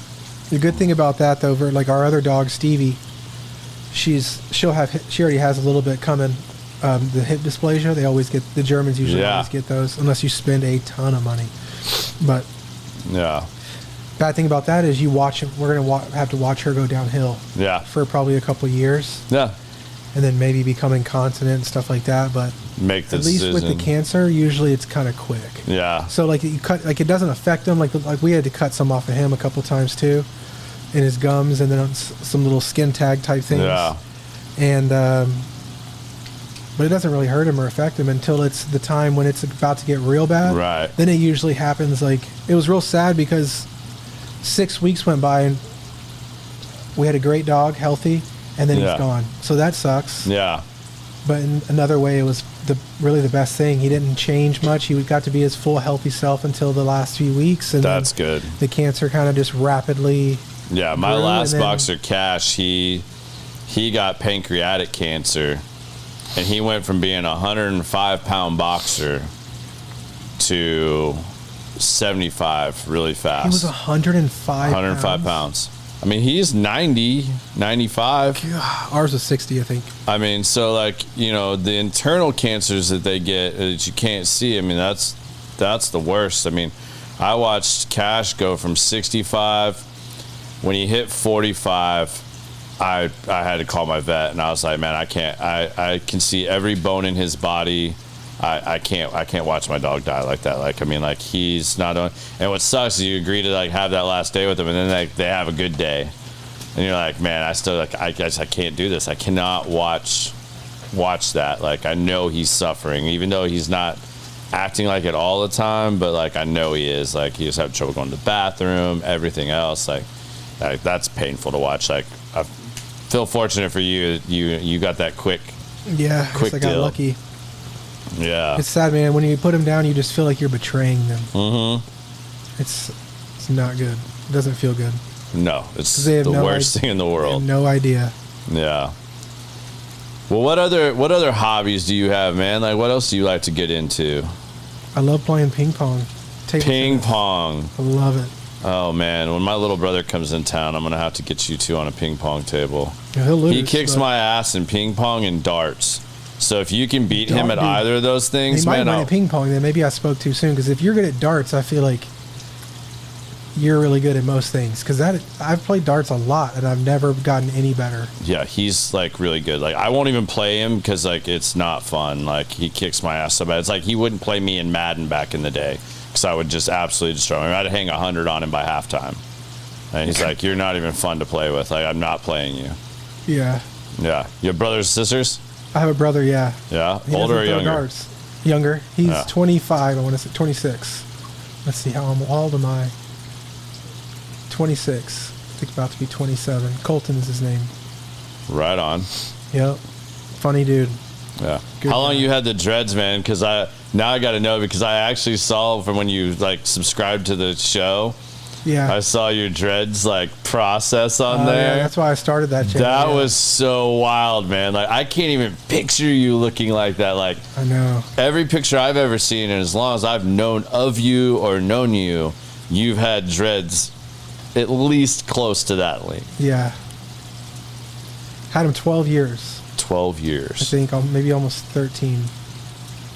You think you'll ever ditch the dreads, or is this like a permanent? Like, is it like the beard for me now? I don't think I will. I mean, I had them this long, and I still don't ever think about. I have nightmares about them just being gone all of a sudden. I've had that I've had that nightmare so many times that now when I have it, it becomes a lucid dream because I feel in my head that I'm like, where are they? And then I'm like, oh, Yeah. this isn't real. This has happened way too many times. And then I realize I'm dreaming, and then I do whatever I want. Yeah. It's awesome.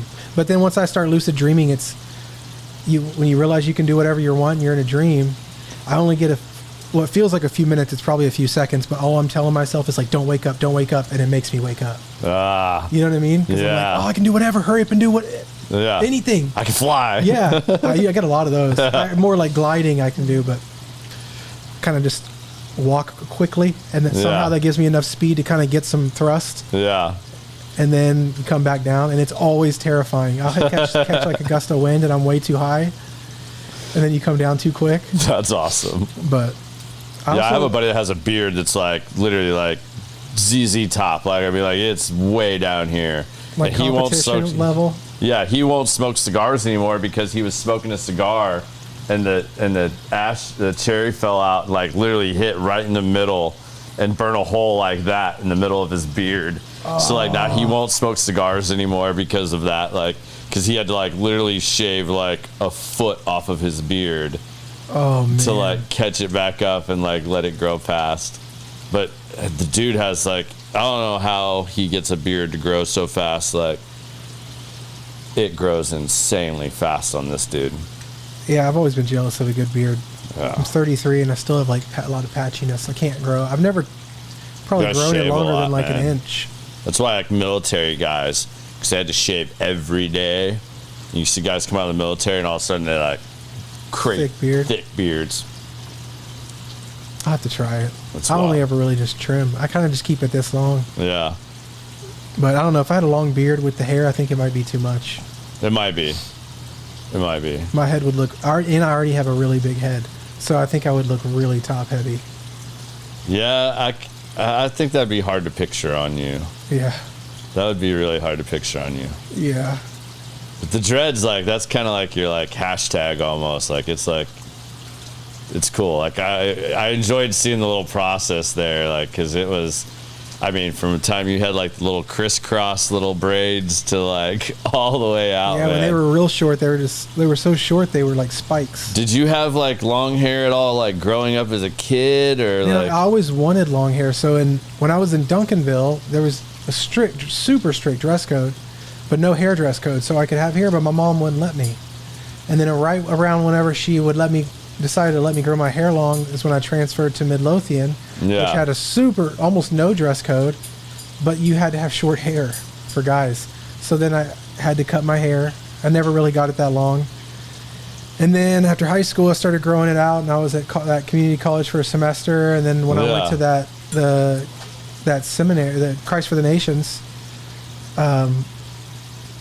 they had a hair dress code too. I have not had a haircut since I finished. What made you decide to that go to school. seminary school? I wanted to do ministry. Yeah? I still wanted to be involved in ministry in some ways, you know. So, youth ministry, that was my major. What is it that you enjoy about that?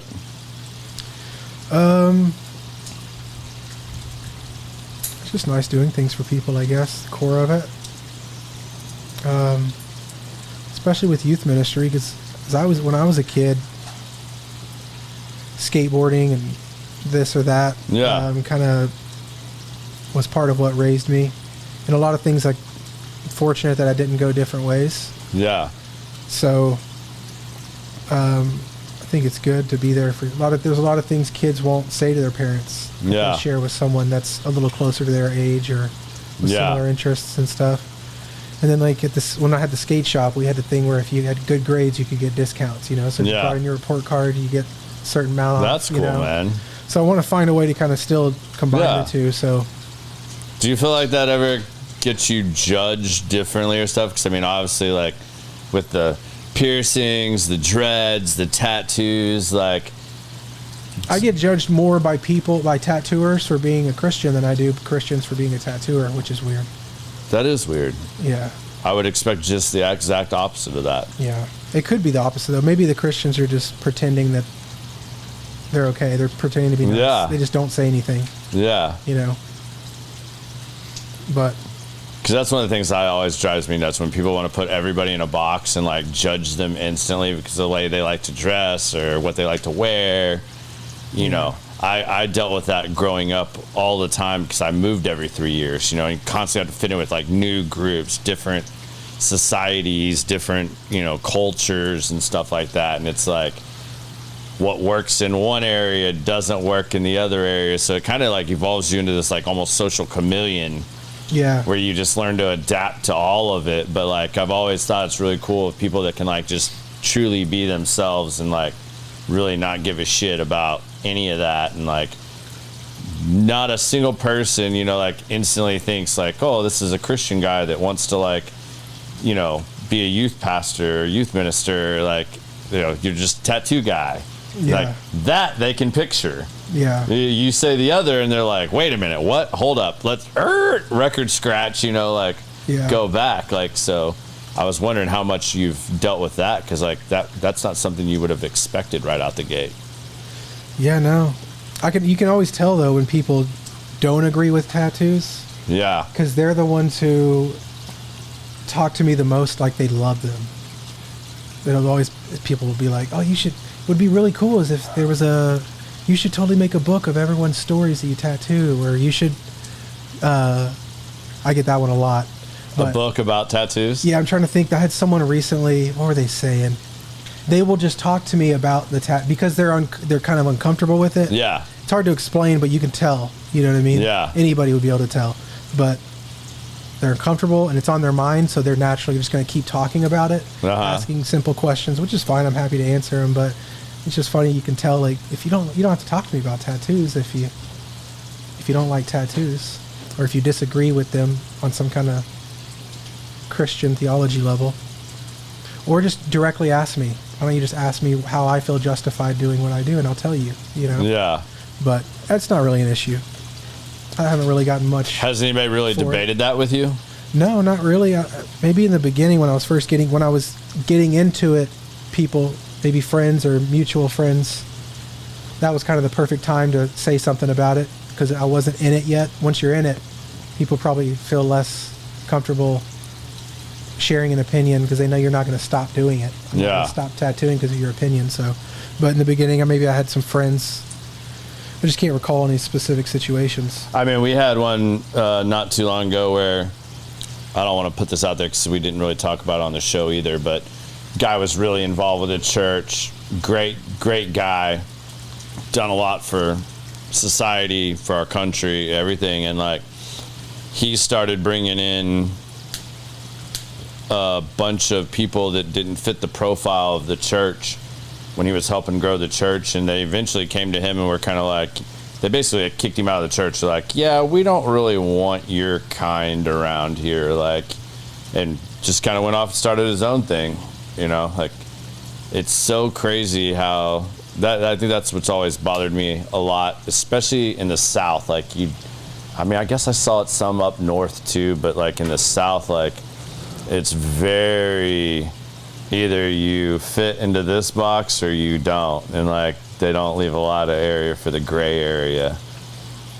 I feel like, but that's society today in general. I think. like I was saying, like I forget what we were talking about, but like I was saying earlier, there's always those people. Mm-hmm. In skateboarding, it's the people who want to call everyone a poser because they don't wear this shoe or they skate this way. Yeah. And in the church, it's people who hold to certain theologies, or like the Baptists are wrong, the Pentecostals are wrong, the Catholics are wrong. It's like you're all Christians. I feel like people, it just shows your own insecurity. You're really just showing that you need a way to be better than them. Yeah. Who are you to say, unless someone asks, who are you to shove what you think on them anyway? Yeah. I don't know. I feel the same way. Like, I think that's been one of my... Like some people, you could put them in any situation, doing anything, and they'd find someone to complain about. Something wrong. They're doing that's wrong. Yeah. It's like, why don't you just do it then? Why don't you just keep doing it? It's usually people who I've found, like, with tattooing, or I guess anything I've done, it seems like people who talk down on you or think poorly of you, unless you're a jerk, but it's people who can't do what you do. Yeah. Or people who are jealous of the way you do it. Are there things you won't tattoo on people? Yeah. So I won't do any. Yeah, there's a grip of stuff. I don't do really private areas. Yeah. I'm not gonna put, like, I don't do anything satanic. Yeah. Or highly offensive. I'm not gonna put, like, F you or anything on somebody. But yeah, I rarely have that. Yeah, you don't have to deal with that a whole lot. That. Yeah. I don't think... Yeah. I maybe turned down like 10 people in 10 years. Wow. And then they're like, okay, I have a different idea then. It's never been... Yeah. Because I'm not a jerk about it. Yeah. You know, it's easy to... Even if people want something, that it's simply because maybe it's against just my spiritual beliefs. Yeah. You know, maybe it's not something horrible, but people are cool, dude. The media just makes everyone seem more divisive.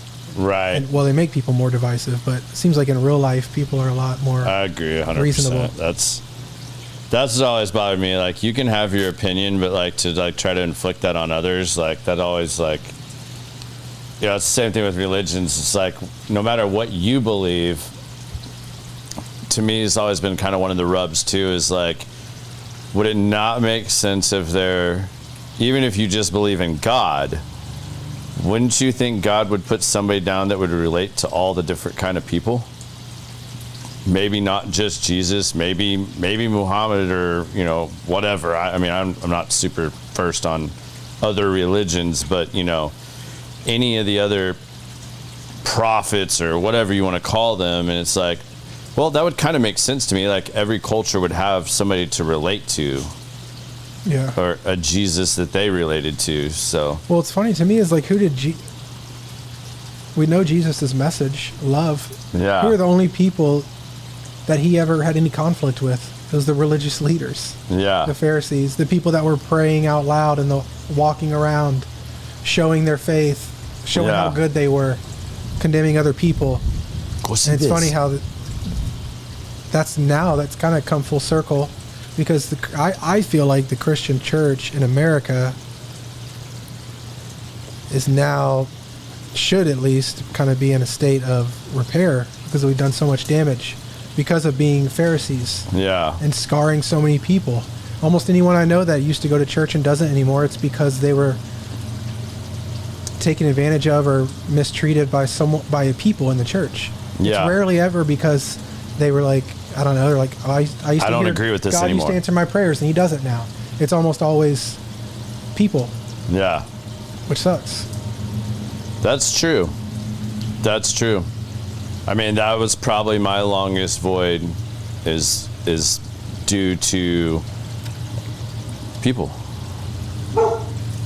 And it being a situation where it was like, I remember they was like sitting around in a youth group, and they were like, let's go home and write a letter to God and tell him about everything you've ever done wrong, or like all the bad stuff you've ever done, and like get that off your heart. Okay, cool. Then it was like, came back next week like, well, let's all read those letters to each other and like talk about that.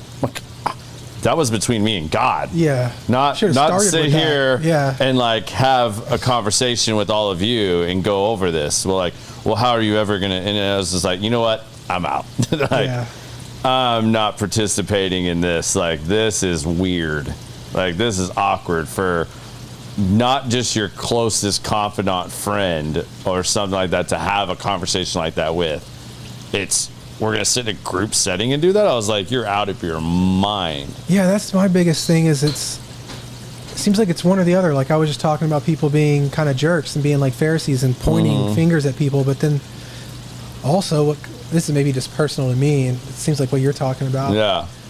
If I just showed up to your church, don't talk to me like you're my only brother. Like, I don't know you. Yeah. Like, be nice, that's fine. Yeah. But I don't need 78 people telling me, hello, how are you this morning? Yeah. In a 10-foot stretch to the front doors. Yeah. Like, when you go to Walgreens and you're shopping, do you talk to everybody like that? To me, it just seems fake.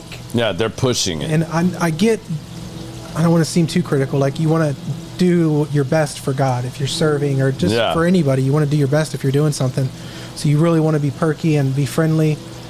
But to me, it's like, if God's apparent in your church, if things are happening and lives are being changed, and if it's real, do you need that stuff?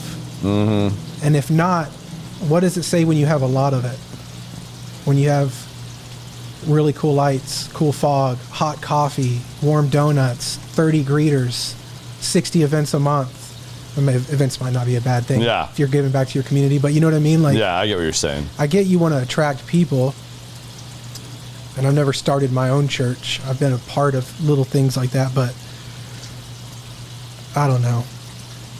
It seems like it's like I was saying, it's either like people be too judgmental, or I guess I can just see why so many people think they attach just being fake to Christianity. Yeah. You know, it may probably a lot of it is, because people sound like hypocrites when they do that. Yeah. And then you become more judgmental of it. Just be yourself. Yeah. It's like, you just said I'm doing this, but like, that's not what you're living. That's not what you're showing. Yeah. Oh, and what I was getting at is they got way in that situation, or what you just mentioned. Mm-hmm. They got way too personal too quick. That's kind of what I was leading to, is if you're going to have like a service like that where people, it's like some deep rooted issues, maybe that should be like a 3-day special service kind of thing. Well, it kind of was like, maybe I didn't set that up great. Okay. This was like a bunch of guys that met. It was like a youth ministry of guys, like, and it was like, you know, like 2 or 3 guys from the church, and then kind of our youth group of guys, and we would meet and have Bible study and, you know, do all this stuff. But it was also like, it was a combination of that, and right before that, like, I had prom, and they didn't like that I was going with somebody that wasn't a part of the church. That's ridiculous. And it was like, there was like underhanded comments and stuff like that about, you know, like, you know, that's really not, if you're going to keep growing and this, and I'm like, this is complete crap. Like, how do you sell this to anybody? Like, this isn't anything. Because she didn't go to your church? Well, yeah, mainly. Like, yeah, like this was this big conglomerate here in DFW at one point, and it was just like, this is weird, man. Like, I mean, I still talk to a couple people from back then, but like, yeah, man, it got weird fast.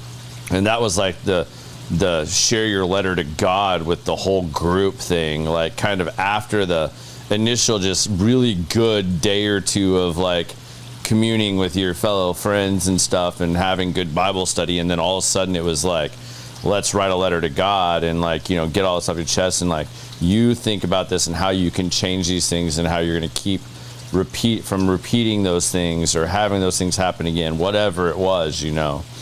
And then all of a sudden it was like, well, let's all sit around and talk about it. Let's read our letters to God to each other and like help each other grow from this. And I'm like, you're out of your mind. Like, I'm not reading this to anybody. I would have wrote different stuff if I knew that. Yeah. No one would have been honest and like done that if they thought they were going to have to sit here in a group of 12, 14 people, even if they were close friends, and like share all that. Yeah, don't if you really people. did it.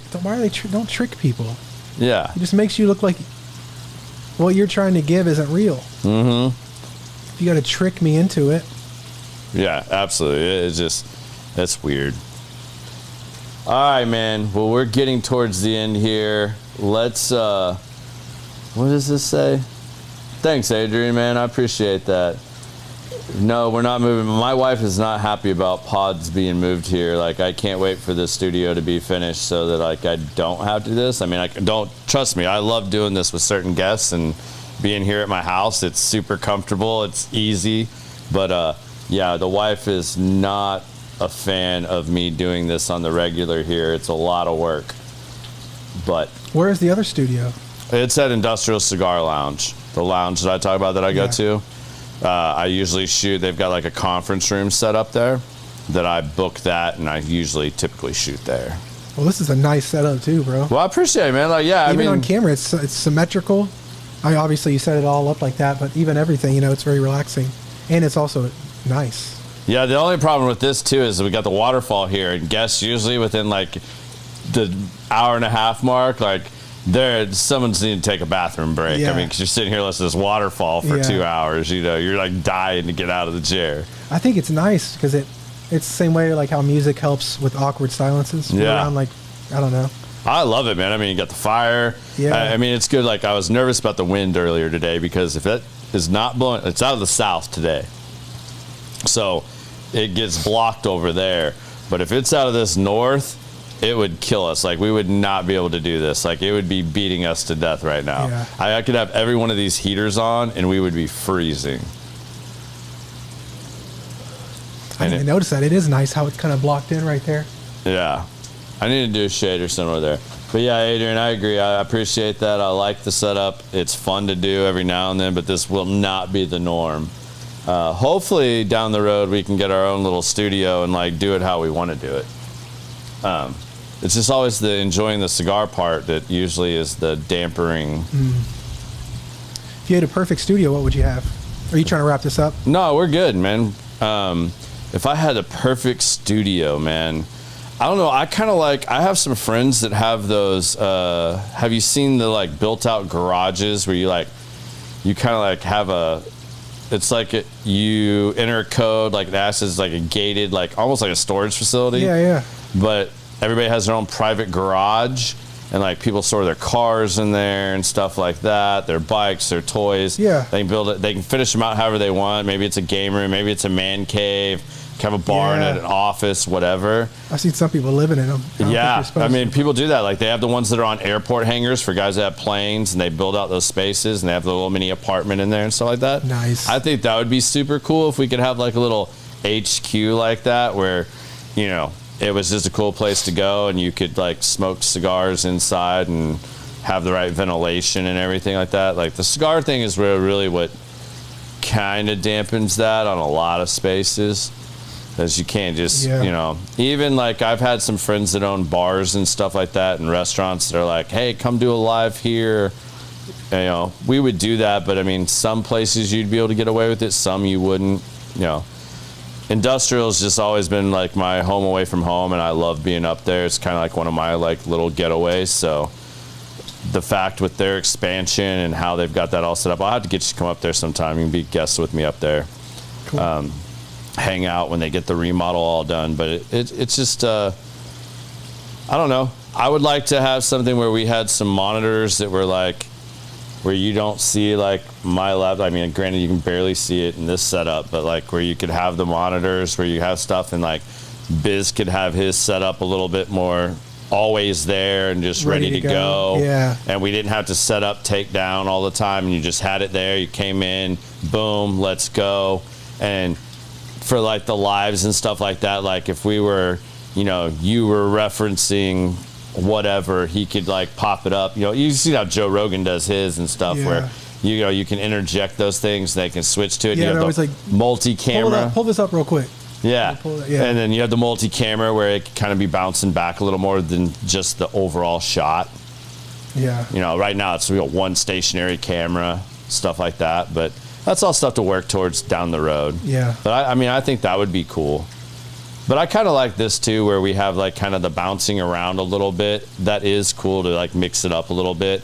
It was getting a little mundane just doing it in that one format at the lounge in the room We bounced around into the construction space a little bit when that was being used, and kind of went over there and did a new backdrop and stuff like that. That stuff's fun to me, to kind of play around with that stuff. Maybe we'll shoot one when we do my ink or something like that, and do something crazy for a little bit of that. Or at least some little mini clips or something of that. That'd be fun. Watching me get tortured. And you're asking questions like, how old were you when you started tattooing? Yeah. More numbing cream. So if you could, you said you don't, your wife doesn't like it being here. I'm sure you're partially joking. Yeah, I would say, if you could. Man, she's going to kill me for throwing her under the bus like this. But it's not that. Like, my wife grew up in a family where entertaining and hosting is taken to another level. Like, if my wife wasn't under the weather right now, like, I mean, like, she can't do any. She's like me in a lot of regards to certain things. Like, she can't do anything half-ass. Like, she takes a lot of pride in our house. She's spent a lot of time designing, helping get stuff done here, picking things out that, like, and she's super proud of it. So, like, she would want, if that's your first time coming here, she wants it to be the best, you know, like, she'd be in there doing charcuterie boards, and we would have this and that, and, like, we'd be probably barbecuing, like, you know, we'd have to do, like, this whole thing. Like, there is no just, like, coming over, having to be low-key, like, hey, don't worry about it. Like, if she wasn't sick right now, like, that would all be happening. Like, I could say don't do it, and she's still going to do it. Yeah. Yep. Yeah, like, legit. Yeah. But yeah, man. Do you do a lot of other podcasts? Just actually, this is the main one right now. This is it. Gotcha. I mean, I used to do a bunch, but we kind of condensed down to this. I was gonna say it'd be nice to have, because we considered eventually maybe starting one at the shop in one of the rooms. Yeah. I mean, All this stuff travels. it'd be nice to just have someone who already has the stuff and knows how to do it. You know what I mean? Versus having to learn everything. And that's my best advice. Like, if you want to start out a podcast, and this is one of the things I think that helped me a lot, because I'm like that.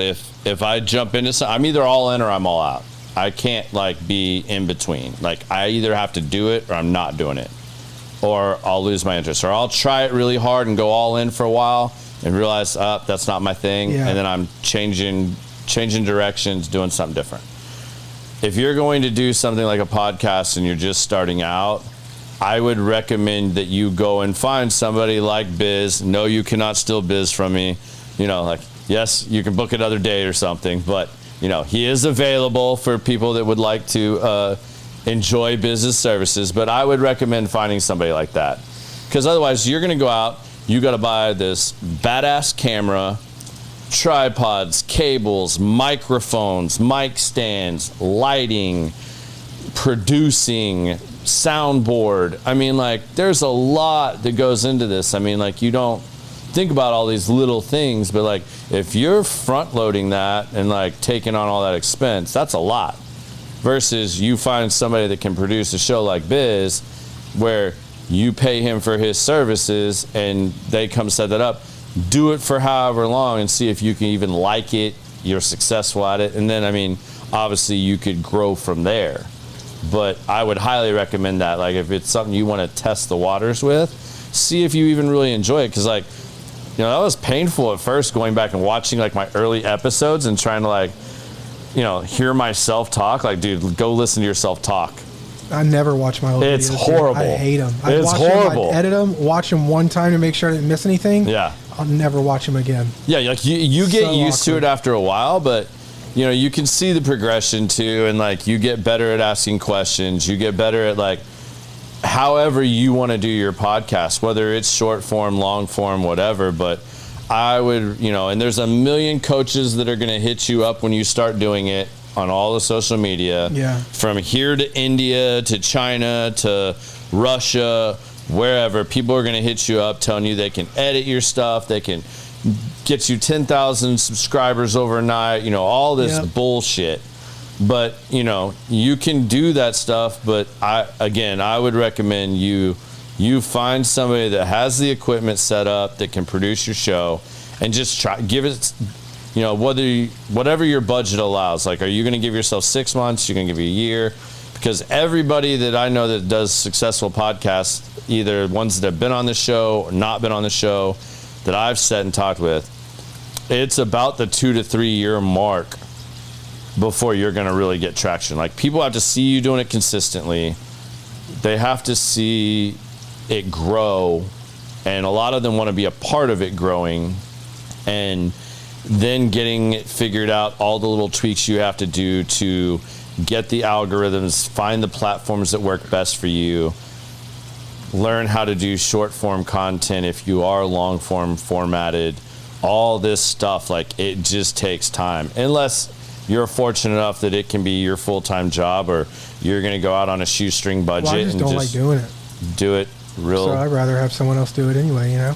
I mean, some people are like that. Some people want to get their iPhone out and a tripod, and they get little lapel mics, and they plug them in, and they do a podcast. I kind of kept it that simple when I did it, but there wasn't as much stuff really made for vlogging now, or like podcasting too. Is there? You can go to Walmart now and get a vlogging kit. Yeah. You know what I'm saying?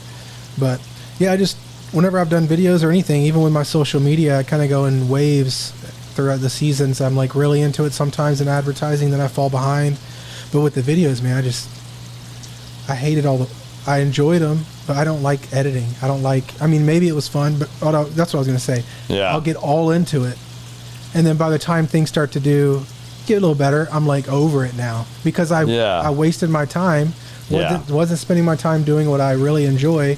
And I got into this and burned myself out doing this new skill, when that wasn't even why I was getting into it. I was getting into it to do the podcast, not to be an editor. You know? Yeah.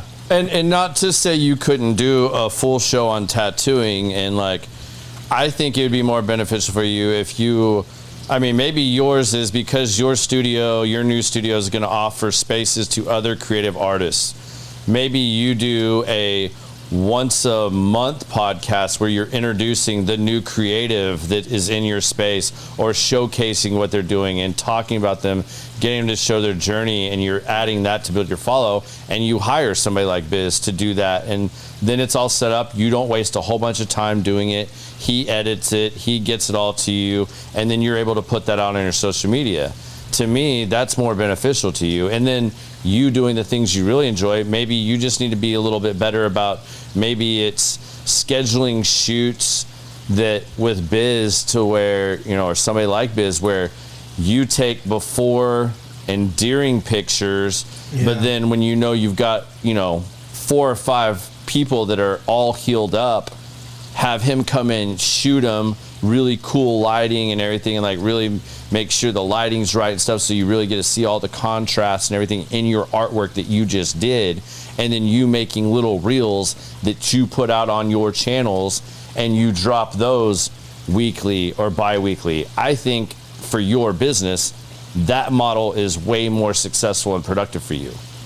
You deciding, I'm going to put a little studio in here, and you spend all this money, and then you're trying to force conversations or always having new stuff to talk about tattooing, like, you're going to run out of stuff really fast. Like, that's the hardest thing for me, is finding the guests and putting the guests together and doing that. I've just been fortunate that I have a pretty large network, sort of being in sales, and the amount of people I know and that I socialize with and network with, that I have a pretty good pool of people to constantly be pulling somebody in. But there's times that even gets hard, even with the amount of those connections that I have. Like, that's hard. I mean, we're at episode 50. Like, your list you start knocking. Like, I mean, I even have a list of like 10 people that people would say I would never get on my show that I want to do a show with. You know, Joe Rogan, Jocko, you know, Aubrey Marcus, you know, you name it, Ray Cash Care, you know, throw these people out, and like, some of these people want money to come and speak or to sit with you for that long. Some of the, you know, we got some really exciting ones. Like, I got a super exciting one I just lined up today for right after the first of the year when we kick back off, that I'm super excited about. Local radio host that I listen to every morning driving to work. And he's like, yeah, man, I'll come do your show. Let's do it. Let's find a time. Let's make it work. You know, you asked me that a year ago, I'd have told you there's no way this dude's going to come give me 2 hours of his time and sit on my podcast. It wouldn't happen. But like, now that it's progressing and growing, you know, other people are reaching out to me too, like, hey, I'd really like to, man, you and my friend so and so would really be dope to sit down with on the show. Like, can you get him on the show? Or people are referring people or having people reach out to me too, which that's cool too. Yeah. All right, man. I know we're like hitting the 2-hour mark now. Are we really? Yeah, man. We've been talking for 2 hours. Can you believe that? Dang. People are always like, man, I don't think I talk more than an hour. And I'm like, and we look down and it's like, oh, yep, we've been on for 2 hours. Wow. So there's 2 questions we ask everybody at the end of the show. We'll have you on again. Like I said, we'll come back and do this again at some point. But if you could leave your daughter one piece of advice, what would that be?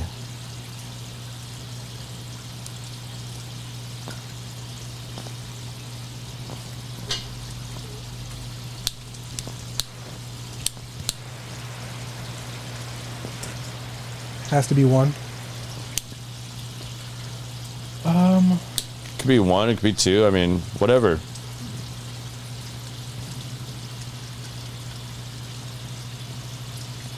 Say either be kind to people. Kindness. Even when people don't understand. Or work smarter, not harder. Right on. So, a mixture of those two. If it had Alright. to be one, it'd be kind. Be kind. Be kind to others. Yeah. All right, that's fair. That's excellent advice.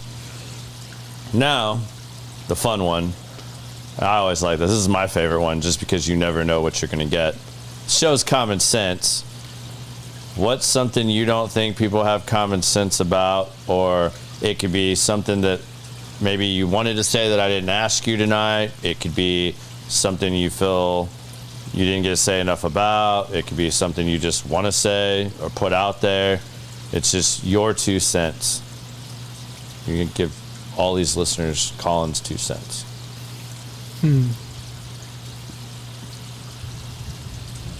I'm trying to think of something that's common sense. Maybe something that's common sense people don't have. People don't have. Maybe Here's you some think they common need more sense. of. Ignore the media. I just feel like that's the cause of. There's so many things you could say, but Yeah. for right now, just ignore the media. Yeah. You can't really trust anybody. And how much does it really affect your life?